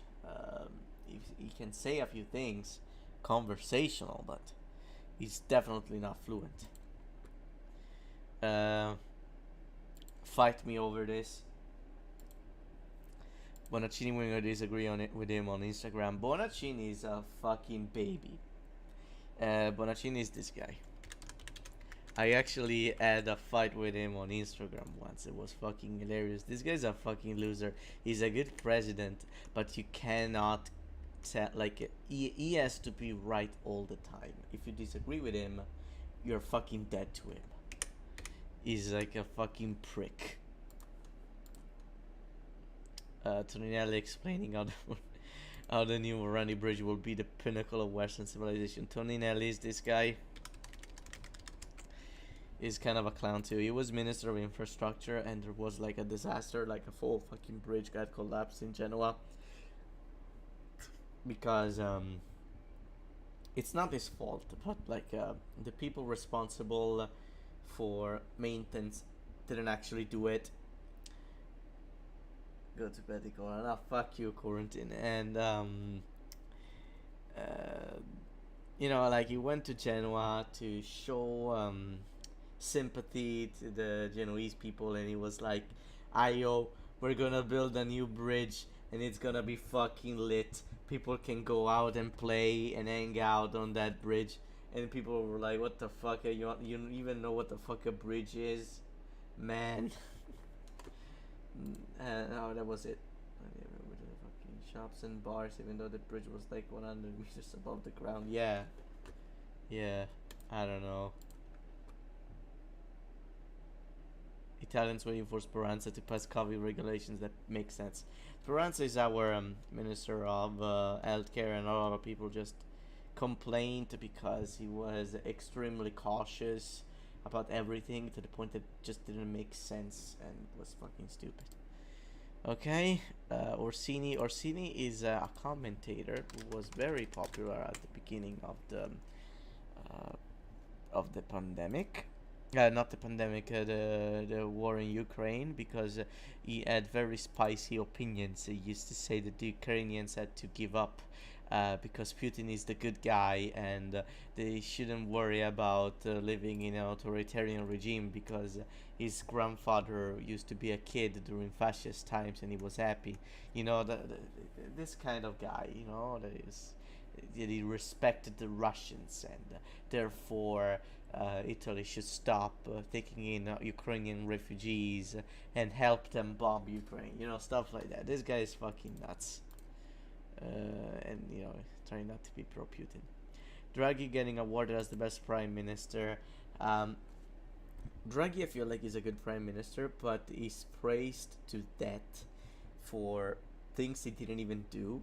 Like, Italians, like, this is a joke that Italians love Draghi because while he was prime minister, we won the European Football Championship. And they attribute it to him. That's the joke. If I had to match Orsini and an animal, I would probably be a mouse because they are similar. Yeah, he kind of does have the face of a mouse. Average right-wing voter looking for a sensible reason to be in favor of the flat tax. I mean, yeah. People will get... Okay. RDC stands for Reddito di Cittadinanza, the citizen income, which I've explained it before. It's basically this measure that the five-star movement introduced that would basically pay people for looking for a job. They would sign up to this program and the state would look for a job for you. But most of the time, they would the people hired to find a job before the people signed up, they actually never actively looked for it. So it basically became a glorified unemployment fund. And this and all the people that signed up for the Reddito, they slowly increased once they realized that once you sign up to get the money, you actually don't have to go work. But there are cases where the system works and the people that look for a job for you, they actually find it. And here we see a person who gets the Reddito actually receiving a job offer and raging because he thought he was just gonna get free money. What was the longest government in the Italian Republican history with no interruption? Probably Berlusconi's second government. It's like a drunk version of Paul Employ. Yeah, the concepts behind RC is kind of based in its many other laws of other countries against, but yeah, absolutely, I agree. Vincenzo De Luca going to your graduation party. This one is funny because at the beginning of the pandemic, De Luca complained about the fact that there were people asking him to host a graduation party, and he was like, can't you guys wait a couple of months to host your fucking graduation party, you fucking retards? If you make a graduation party, I'm gonna go up there with the police and bring flamethrowers and burn your party down. And that's actually one of, not literally, but that's exactly what he said. He wanted to send the police at your party with flamethrowers so they could burn it down. Oh yeah, fucking De Luca based. You just said something left wing to a PD rally. They're not left wing, that's why it's funny. They're looking at you weird. Students having to go back to your hometown to vote. Here in Italy, you actually have to vote at your town of residence. So let's just say you live in Milan, but you're you don't have, you're rent, you're paying rent, so you actually don't live in Milan, you just work there, and in order to go vote you have to go back to your hometown in I don't know, Tuscany or Sicily. That's very hard to do, so it's a shitty law. Five-star politicians, when they realize they will have to work for a living again, I mean, it's self-explanatory. We need to going to solve the refugee crisis by finding more criminals in Libya. This actually happened and it actually works. It's probably one of the only solutions to the refugee crisis, but we need to did it. Roaster Robert yeah, it's been 2 years. That would be a pretty rad party then. Absolutely, it would be lit. Do you have to go back to Naples to vote? Yes. I could put my residence in Bologna, but I decided to keep it in Naples for personal reasons. Pilon and Santanke fighting over for the most homophobic. Pilon, you guys remember, is the guy who says that all gay people should die. Santanke is just a bitch. I don't want to talk about her. Me running away to Ireland after the 25 after the elections because I don't want to live in this country anymore. Sarah Conial thinks that there's fucking whatever in the vaccines, so here we go. There's coming the vaccine for Ligma. She's screaming. All politician when doesn't work. It's like a TV channel provider that for a while has not been working properly, and a couple of weeks ago all the politicians were joining the online rant of all the users complaining about the fact that they had to pay for a service that hasn't worked in months, and it's just kind of it. Sardines when Bella Ciao comes on, you guys know what it is. Mattarella when he got re-elected against his will. I mean, I've explained this before. Brunetta when they call him short. Yeah, that was actually like a big thing. They were literally like the moment that when he left Forza Italia because he didn't agree with Berlusconi's taking back his vote of confidence to Draghi. He said, I'm not gonna be part of Forza Italia anymore, and all of his former friends from the party started calling him fucking midget, and he was very sad about it, and he went on TV and talked about the fact that the comments of people actually bullying him for his heights. He felt he felt bullied. He didn't like it very much, so he felt he felt body shamed, and he just opened up about it. It was kind of, I mean, it was not the first time. Like he was a person. He has insulted people for their physical appearance before, but I thought it was kind of funny. Why have Ireland of all countries? I don't know. That the first thing that came to my mind at the moment. I guess I can probably go through centrodestra as well. Are you guys down?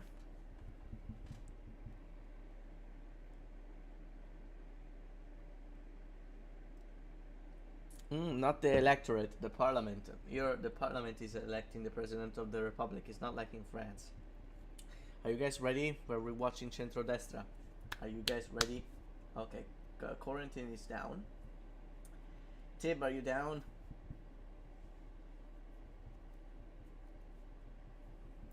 I'll take it as a yes. Oh.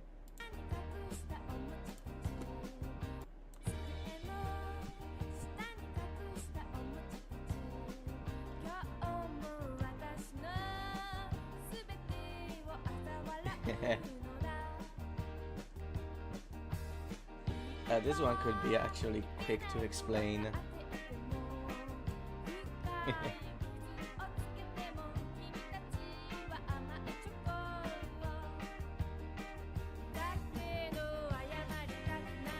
Attilio Fontana is a fucking reptilian. Let's go.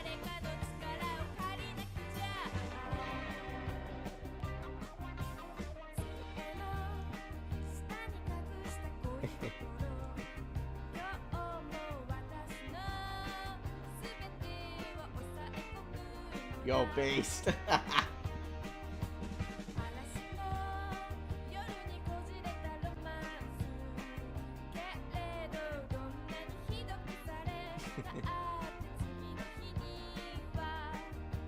Ayo.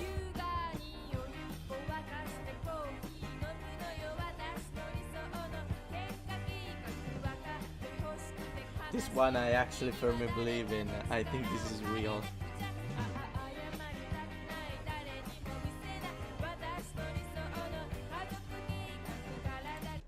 Okay. Oh, let's speed run this. This one actually fucking boomed. That's why I put the playlist here so that people actually check it out, and it worked. L'Italia è bagnata da 3 mari, prosciugata da 3 monti. Yo, for real. Damn. Okay. So, Forza Italia explaining how they're still liberal. They are not, after the fact that many of their members left, and now they're just sucking Lega's dick. Okay, they're only taking your citizenship away because you're unemployed. This comes from an unofficial program that was released in May by Brothers of Italy, where somebody brainstormed this idea of introducing an algorithm that basically found the kids that graduated from school or from uni and forced them into taking a job for the good of the country. And if they don't accept it, regardless of the sector or the pay, they will be sanctioned and they cannot have access to welfare. That's literally in the unofficial program, but it was presented by Meloni and it was discussed at a conference, so it did come out from them. It didn't end up in the official program, but it was real. Okay, why criticism to Brugnaro? I have no idea what he did. Let's get to that in a moment. Berlusconi wishes he's underage. Tremonti going to cut on welfare and education just to rage all. I mean, yeah, also this one is very. Tremonti was a minister of economics with Berlusconi. Salvini in the 90s. Yeah, Salvini used to be a communist. Morisi coming up with the most racist, homophobic social media agenda before hosting a gay orgy at his house. Watch my latest video. If you want context of that, it's hilarious. Lega money laundered 49 million euros from the state, and that's why whenever a Lega member is reminded of the number 49, they get PTSD. Attilio Fontana, let me show you a picture. This guy is not real. This guy is a fucking this guy is decomposing as we speak, and he's still alive. Look at this guy. Oh my god, the uncanny valley, motherfucker. Holy shit. There's something up with his face. Zaia voters waiting for Venetian secession. Zaia is the president of Veneto, and one of his main points was he wanted the autonomy of the region of Veneto, which is actually one of the most productive and richest regions in Italy. He also made a referendum, which passed, but it just never came down to it. Look, this is him with the Venetian. It's kind of silly, but was he Maoist? I don't think he was Maoist. I think he was just communist. Okay, FDI voters want Faccetta Nera is a fascist song. La Russa in a good mood. You guys know La Russa. He used to be Minister of Defense. And he's funny looking, and he sounds like he's choking 24/7. There we go. Yeah. And when he was Minister of Defense during a press conference with Berlusconi, he almost he was about to fucking beat up a protester. He wanted to literally beat him up. He was pushing him out of the room, and he was just use actual physical contact, putting him on the ground. And it used to be fascist. I mean, he still is maybe, but he was part of the Italian social movement, which was a fascist party. Okay, Brugnaro. Okay, Brugnaro is the mayor of Venice, and one of the main things he did was basically take control of islands in the lagoon of Venice that were dedicated for national parks, and instead wanted to build hotels and basketball stadiums in it. And he owns a basketball team, so that would be in his interest. Another thing that Brugnaro did is that he has been criticized often for the mismanagement of the funds for the for Noah's Ark, for the Noah's Ark project, which was that idea of making an inflatable dam near the lagoon, so that whenever the water levels rise, these inflatable walls will be made so that the water doesn't get into Venice's city center and you know makes everyone drown essentially. uh, Landella was the mayor of Foggia and he was colluded with the mafia. That's pretty much it. Salvini having to choose between going to work or going on a fourth lunch break. When he was minister, I talked about this in the Salvini series. When he was minister of the interior, he barely ever went to work and he mostly went out to go eat and, you know, do campaigns. Essentially, it was ridiculous. Berlusconi fans waiting for the fact. Berlusconi always brags about the fact that he was the one who lowered the taxes, but whenever he was in power, the tax level remained the same always. It never really changed. With the Democratic Party, they increased a little bit because they introduced welfare programs, but then the Forza Italia would join in and just leave it at that. Just do absolutely nothing. In fact, that's why a lot of people criticize Tremonti, because he never actually did cuts. He just kind of did nothing. Calderoli is like this very misogynistic, sexist guy from Lega. Let me show you a picture. It's kind of funny. Basically, it was other than the fact that he called a monkey like a minister in the Minister of Integration in 2013 because she was black, but he also, like a couple of years ago, he went into parliament and said that it's natural for a man to have multiple partners while women can just have one. You know, it's just like fucking based. Gioventù Nazionale is basically Brothers of Italy's youth party, and yeah, they're basically Hitler Youth. I know people from Gioventù Nazionale, they're fucking crazy. Gaspari trying to get his social accounts back after leaking his passwords on live TV. A couple of weeks ago, Gaspari appeared on TV, and like his this iPad here, and on the back of his iPad there was a piece of paper with his social media password on it. You know, people try to get into his account, but luckily he changed the password before any damage was done. Forza Italia voters explaining on the minimum wage means the downfall of Western civilization.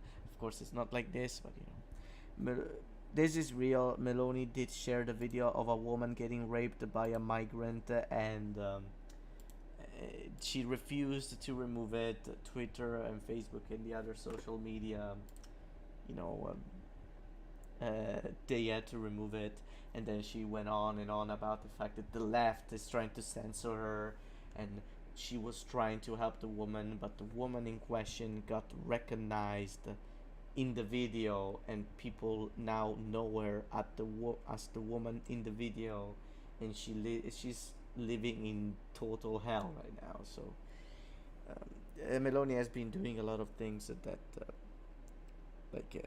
has been putting women in danger, essentially. Also, she wants to make abortion harder to do for women, and she wants to. She essentially made it clear that she only cares about women if they want to be mothers. If they don't want to be mothers, they can go fuck themselves. And if they are Italian, of course. Is Gaspari more boomer than my father? Fucking impossible. The Meloni thing is actually evil, like for real, unironically. Yeah, that's fucking disgusting. Billionaires, when they left, wants to take... yeah? It's referring to the patrimoniale law. When the center-right wins, but the parliament gets abolished. Because, like, of course, Meloni becomes prime minister and she makes, like... You guys get it. Authoritarian regime. Descalzi is the current president of Eni, and he's very close to Meloni, and he is actually partially responsible for the increase in gas prices, because right now is a company is getting a lot of money because of this, and you know, since the prices are higher, people will be voting right wing, and Meloni has said several times that if she becomes prime minister, she would like Descalzi to be minister of economics or ecological transition. And so, you know, it's kind of adds up. You know, they keep they keep like increasing gas prices so that people go vote far right, and Descalzi become prime. It's all a plan. You know, you cannot convince me otherwise. But also said back in the 90s that Mussolini has been the best Italian politician for the last 50 years. Yes, in French television, there's like this clip of her in like I think she was like in her 20s, or like yeah, no, I think yeah, she was in her 20s, and basically what it was her. She had the same look in her face, and she was all like, yes, Mussolini. He was a great leader, the best we ever had in the last 50 years. All he did for the country. Fucking based. Yeah, French television. I think I sent the clip to Quarantine. Let me see. No, I don't know if I have it. Maybe. Fine. Let's go and see. Meloni TV francese. I mean, this should come up. There we go. Moi, je crois que Mussolini, c'était un bon politicien. C'est-à-dire que tout ce qu'il a fait pour l'Italie. Et on ne le trouve pas ça dans les politiciens qu'on a eu dans les derniers 50 ans. Fucking based. Fucking based. Quarantine, what do you have to say? Fucking hell. How's her French? Give me your opinion on her French. Giorgetti was the pro-Europe and pro-Draghi minister of Lega in Draghi's government, and he was very popular when Draghi was prime minister. But now that Lega, you know, took back his position, Giorgetti is not as popular anymore. A true Italian nationalist. She even speaks in broken French. Yeah. Average Lega member before the yeah, absolutely, they were sucking Russian dick big time. I'm hyped. Let's go through the center left as well.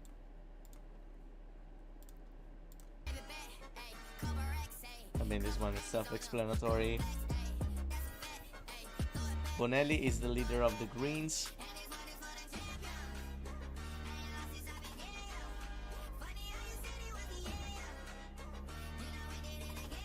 I mean, some of these, this one we can go through this one relatively quickly, yeah.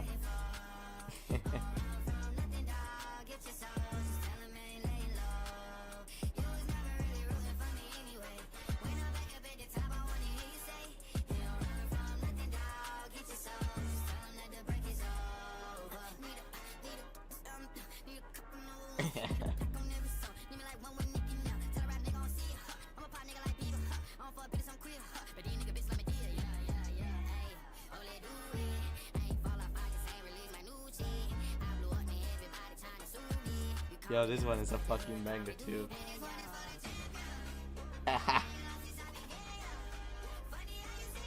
These two, well, the Napolitano one will need some context.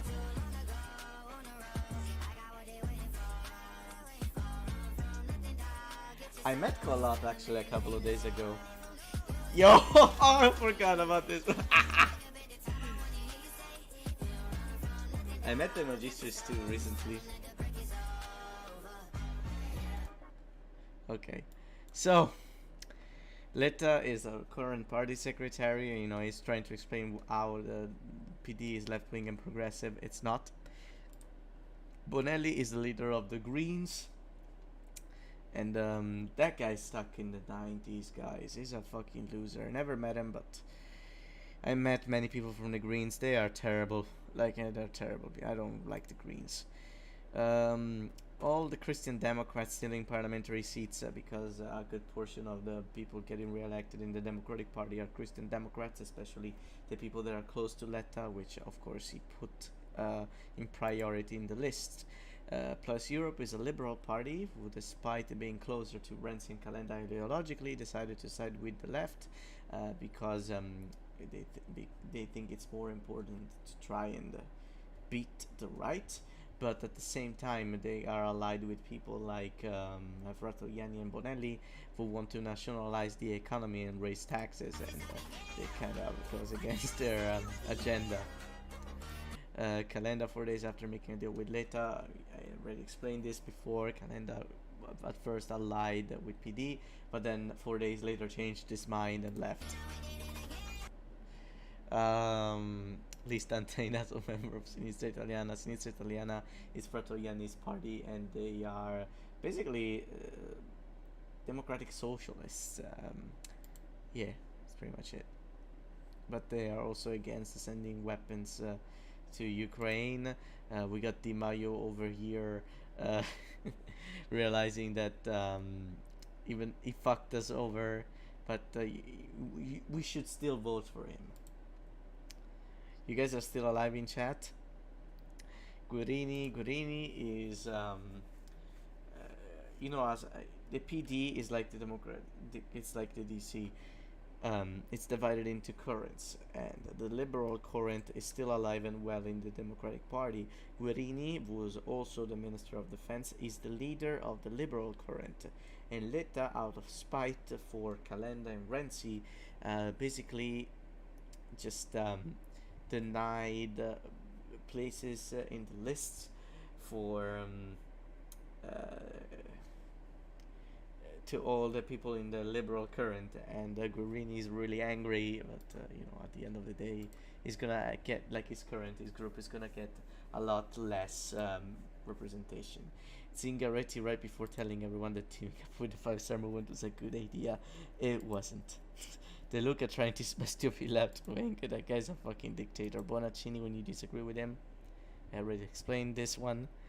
Dilemma telling Speranza how he misses Wonging Yugoslavia and going to brothels with Berlusconi. The last part is not true, but Dilemma and Berlusconi were very they really liked each other on a personal level. Speranza is Dilemma's pupil, in a way. So okay, Boldrini and Franceschini getting re-elected after doing absolutely nothing in the past 5 years. Boldrini, she is progressive. Franceschini is a centrist. I wanted to include them here. They didn't do much. Franceschini was Minister of Culture for 5 years. He didn't do shit. So, I don't know. Not 5 years, 4. But, and Boldrini, she used to be relevant in the last legislature, but in this one she just kind of didn't do anything. Fratoianni, when he becomes suddenly relevant after every time. Calenda.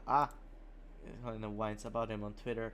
I mean, Calenda blames, he says, that the reason why he left the left is because of Fratoianni, but nobody really knew what the fuck Fratoianni was. So, and Calenda was in the spotlight. So, in a way, they kind of made him, did some publicity. What are you expecting from Minister of Culture? So the Minister of Culture is supposed to preserve, but also what's it called?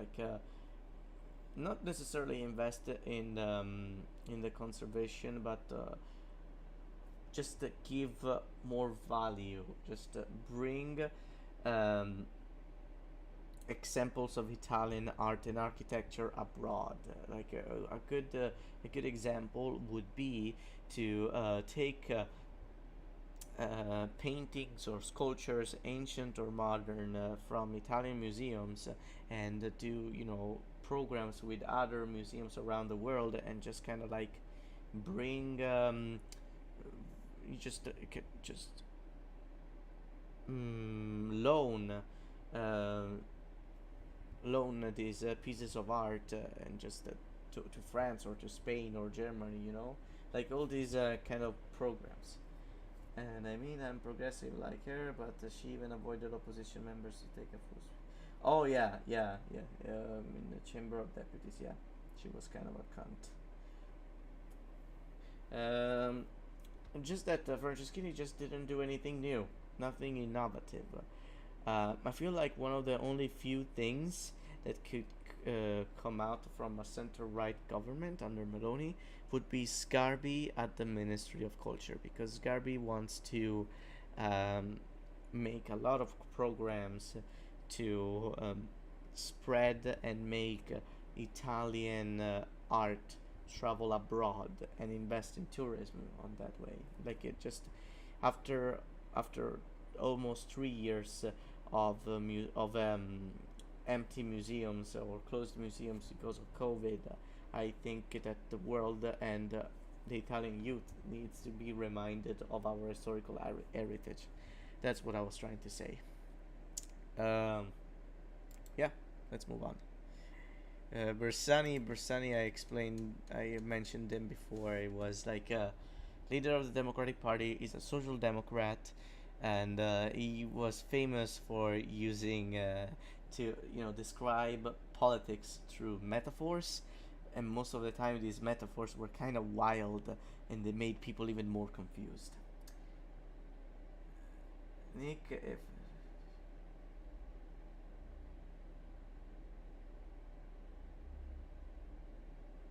okay, now I get it now. The video is absurd. Yes. Napolitano on his way back. Yeah, Napolitano was the foreign representative of the Italian Communist Party before he became prime president of the Republic. And when people were pointing out, yo, how did the USSR send money to the PCI? It became clear that it was Napolitano who was bringing the money over, but he never admitted to it. But it's kind of blatantly obvious. Berlinguer then died in 1984. True. PD voters waiting for the legalization of pretty much. Marta Collot is the leader of Power to the People, which is a far left party, which wants to reinstate the Soviet Union. They're a bunch of communists. Next, what's next? De Magistris, I think. Piero Fassino. Let me show you a fucking picture of Piero Fassino so you guys know what the fuck I'm talking about. That guy is a fucking skeleton. This guy's like fucking tall too. He's like almost 2 meters tall and he's super fucking skinny. Somebody give him a burger. Yeah, that's literally Piero Fassino over here. And then De Magistris was the former mayor of Naples, and he made a far left party too. And he's I like him. His story is actually really interesting. I hope to talk about him eventually when I eventually make that fucking series about the Second Republic in Campania. But and I also met him recently. I made a picture with him. It was nice. Okay. Rizzo and Pappalardo fighting over who's the most fucked in the yeah. Rizzo is the leader of the New Communist Party, and Pappalardo is the leader of the Orange Movement, which is basically the Yellow Jacket movement in France, but even more retarded, and they are against vaccines. Since we are here, I think we can sprint through Terzo Polo and the 5-star movement. Are you guys down? I can probably make it. Come on. I need you guys to help me through it. Write in the chat. Be lively.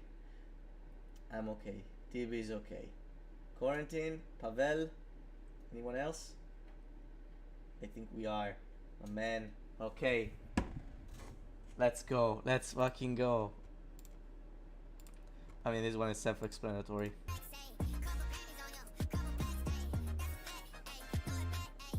I mean, this one too. Italia Viva is like 2%.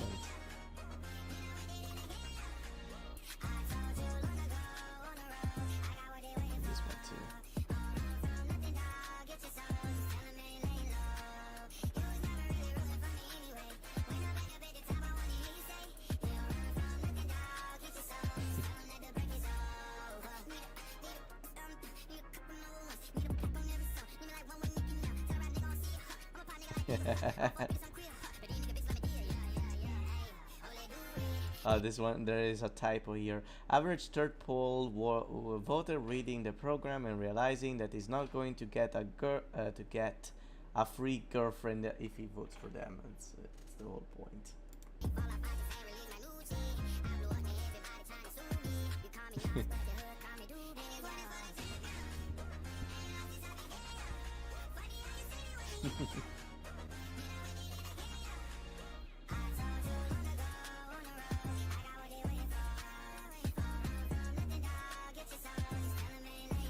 Yeah, there are some of these that need context. Okay. Whew, okay, let's go. Carlo Calenda, it literally looks like this. That's all you have to know. Turbo, yeah, they love Draghi and they suck his dick all the time. They say, oh yeah, if you vote for us if you like Draghi, even though Draghi is like, who the fuck are you? Renzi has like 2% of the votes, so if he gets like at 0.05, he's happy. Cangini is this guy who was part of Forza Italia.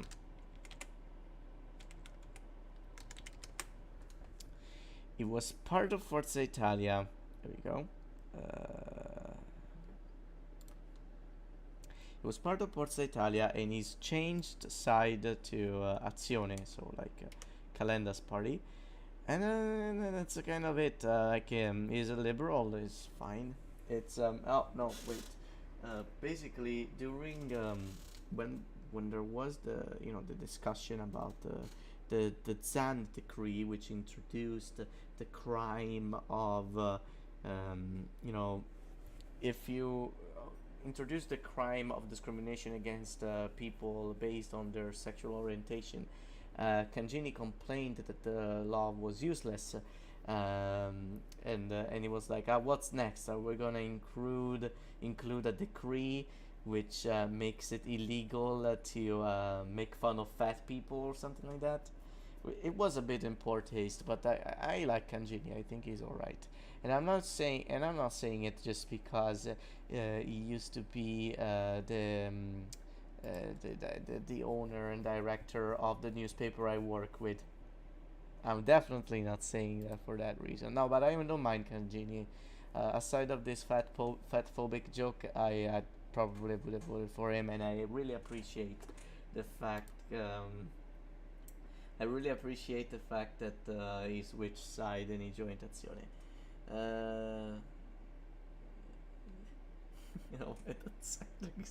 This is a good one, David. I like that one. DDD. Oh, that's great. Azione deciding where to stand on an issue before changing its mind 8 times in a week. Yep. That's literally what happened. Rosato is the one who came up with the current electoral law, and it's shit. Let me show you. Let's body shame Rosato because he looks like a fucking idiot. Let's look at his fucking face. Bruh, look at his face. He looks like the guy who would work on the back of a butcher shop because he likes to butcher meat and he accidentally chopped his dick off or something. I don't know. Esattamente. Now it's we're finally switching. Bullying Gelmini, we have done that already in this stream. Renzi and Calenda looking for the most desperate morons to put in their electoral list. The point is this: that the fact that Renzi and Calenda organized the campaign in a very short time. So the candidates that they presented, most of them, they didn't really have the time to do background checks. So we had people like that didn't believe that COVID existed. The people who say that they put fucking Fanta and Pepsi in the vaccines. A bunch of crazy motherfuckers. Pizzarotti was the mayor of Parma, right? And he's someone who was part of the 5-star movement, but he's definitely more liberal leaning, and so like he tried many times to run with other parties like Più Europa, Italia Viva, Azione, but then he would just fight and leave, to the point that now nobody's willing to actually run with him anymore, because it's just an unpredictable twat. It's basically like Calenda, but nobody cares. I mean, yeah, she has a point. I don't like. Gelmini brings up a good observation. Like, she says, if my education reform was so shit, why did nobody ever try to fix it in the last 10 years? Perhaps it is because maybe I've done something right. And I feel like that's a good point. Renzi, I did not address that. Renzi kind of worsened the education system because he introduced the program, a program that basically introduced high schoolers to the world, like to the job market, but it didn't really, like, it made sense for some high schools, but for the ones, for example, like classical high schools or scientific high schools, it just didn't really make sense. Because imagine you are in a scientific high school and you want to go and study physics, and the program they offer you is a sailing course. How does that help you, you know? So that was the point. Travaglio is the owner of and director of the newspaper Il Fatto Quotidiano, and ever since Berlusconi stopped being relevant, it just became a fucking joke of a paper, because all they do is they go after politicians and they try to look for reasons or why they are corrupt. They start with this presumption that all politicians are corrupt, so whatever they do, it is because they're corrupt. And Travaglio has been obsessed with Renzi, even though, other than being kind of hateable, it didn't really do much. And Renzi, whenever he publishes some bullshit, he sues him, and he wins because he's right. So that's yeah, that's pretty much. I already explained this one. Yeah, you make a good point, Tib. Yeah. It's Italy like Germany, where you go to different schools depending on the field you want to. Yeah, exactly. There are specific high school courses. Before Renzi, this program for a job to, like a school to job, it was made for the institutes that prepared you to go to work afterwards, not the ones that act like a bridge to prepare you for uni.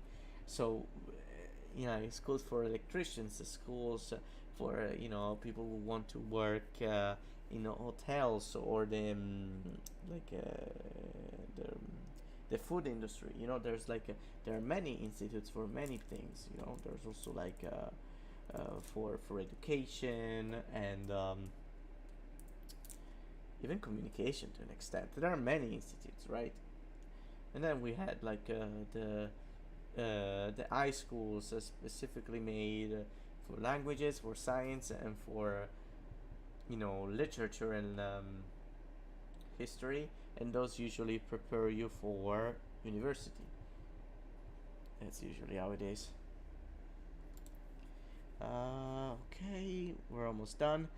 Calenda used to be pro-weed when he was allied with Pure Europa, but when they broke off the alliance, now when people ask him what he thinks about weed, he just doesn't say anything.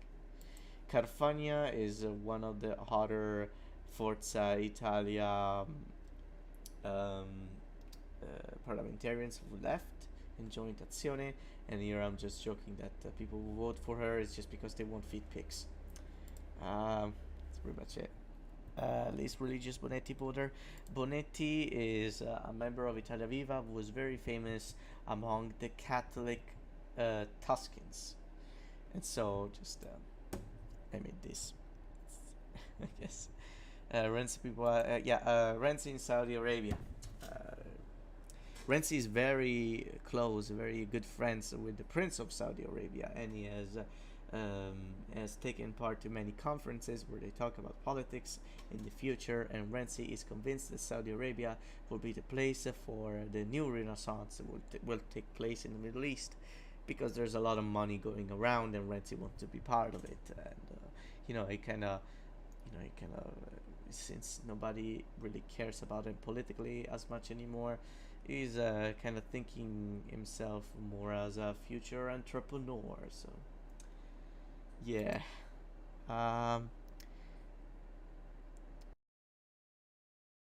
Was that bad of a president, but if you say that to a liberal, he's gonna be like, have you seen the public debt? Businesses have been closed due to COVID. I don't know, you know. I don't know. Glenn, after blocking his support, this one is actually kind of hilarious. So basically, during the Rome elections, there was this candidate who was very young, who was running for the city council in Rome. He was actually part of Italia Viva, who was allied with Calenda over there. Calenda was running for mayor, and this kid was running for city council. And like, he was bullied in an Instagram post because he was wearing a Rolex. And Calenda initially, took his side and he protected him, and then, at some point, this kid criticized Calenda for something. I don't remember what it was, but it was about Rome, and Calenda just kind of blocked him. And yeah, it's pretty much it. Like, Calenda is kind of a baby on social networks. He just blocks people. He doesn't want to be part. He doesn't want to work with. But imagine also, like, you are a kid, you're being bullied online, a leader helps you out, and then when you want to make a criticism to Azione and Calenda, he just fucking blocks you. Like, if I don't know, like, a couple of days ago I met the Magistris. If we had a decent conversation, we didn't really talk that much, but if I wanted to say something to the Magistris that he didn't 100% agree with, and then he blocked me, I'd be a bit I'd be upset. And we're talking about the Magistris. I'm a liberal. I would never vote for the Magistris, but it's somebody I respect. I could say the same if, for example, I also met Maggi recently. Who was a member of the Chamber of Deputies for Plus Europe. If there was a misunderstanding and Maggi didn't like me, and he blocked me on Twitter, I'd be very upset because I like Maggi. So let's move on. I think that Marisa Bellanova was Minister of Agriculture in Conte's government, and she basically passed this law that basically allowed job providers to help their workers to get citizenship if they were migrants. And while she was passing this law, she started crying. I guess she was taken by emotion, but a lot of people just criticized her because, why did you cry? What are you, a bitch? But I feel like that was and this one, it's just like, Renzi and Calenda, they refuse to help the left, and so the right is gonna win. Here we whoop-de-doo. That's a 5-star movement. Okay, guys, we're almost there. Look alive, chat. We're almost there. Can I get guess if you're alive, write Luigi Di Maio in the chat. Can I get a Luigi Di Maio? Give me a Luigi Di Maio.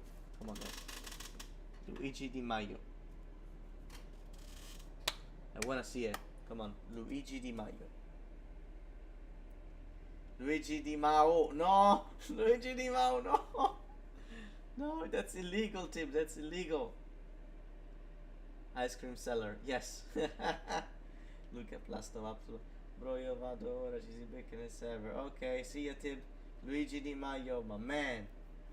Okay. Let's speed run this shit. Bonafede, Minister of Justice. He fucking sucks. He doesn't know anything about justice. He's stupid. So we got that covered already. I mean, yeah. Nobody cares about Vito Creamy. Average 5-star movement. Okay.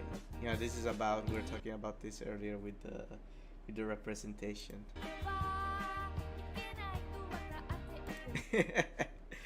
Oh, this one. I don't know why. Maybe it slowed down. 5-star movement politician when somebody has a job, and only people with no jobs they would vote for the 5-star movement because they get free money. Oh yeah, that don't know way to do it. I made a video on her. Check it out. Gianroberto Casaleggio was also this other skinny guy, but he's dead. That's why. Show my Pepe Grillo meme, dude. Was the? Can you send it to me again? Most competent 5-star movement. But oh my god, I love this one. Most competent. Most competent 5-star movement parliamentarian, and he lost in the restroom. Going to look into the degree and he's supposed to sign, realizing there are no pictures. Bro, imagine reading anything without pictures. Cringe. How do people even do that? Okay, this one I explained already. Catalfo and Spadafora are two useless ministers. Yes. Yeah.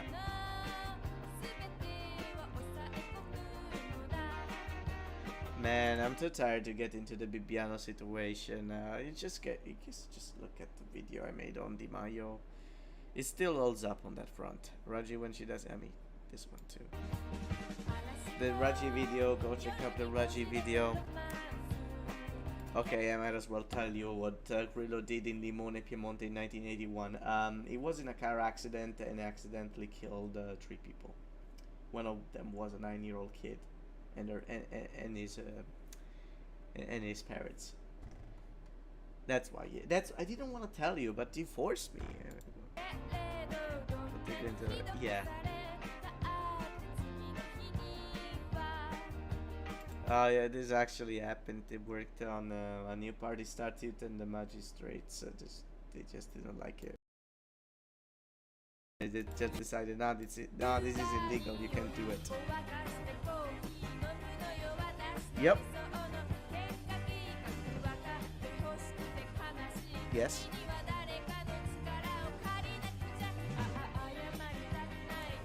Man, the thing about Azzolina buying desks, it was not even their fault, and it's not even her who bought them, but you know, it's just a poor woman, and she decided she left the 5-star movement, and she joined Di Maio. She's not even no chance. She's never seeing the parliament ever again.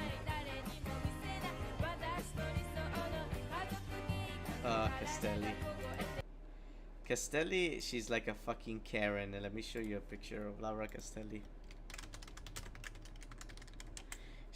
I think she's running with Di Maio. But yeah, look at this. She's the is there like a bigger picture I can show you? But yeah, Laura Castelli, she became famous for basically being on this like she is okay, he sent it. Let me have a look.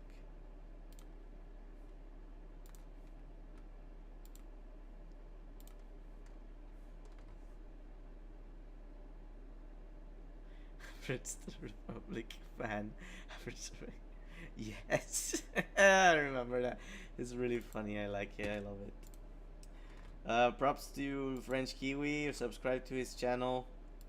I should have said this earlier. Now it's just kind of stupid. There are literally like 4 of you. Okay.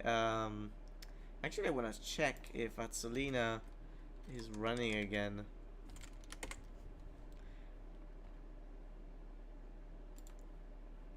Let's see.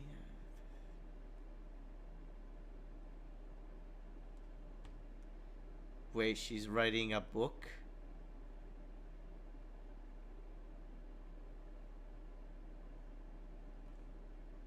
Okay, no, I don't think she's running. She made a fucking book. I missed that part. If this video gets 10 likes, I'm buying this book and reading it. Go ahead, like the video. But I think that's all. I think that's all I have to say.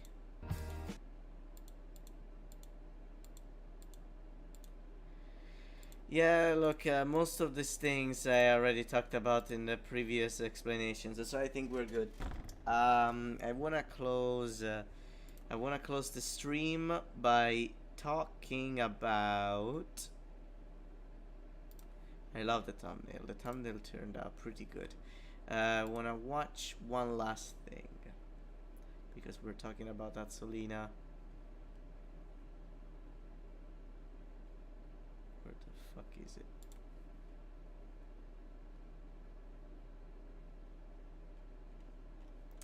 Oh man, I sent it. Alright, dislike. No way. Okay, one person liked. Come on, fellas.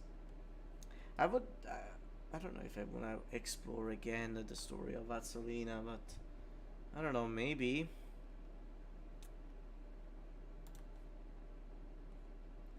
We'll have to see about that.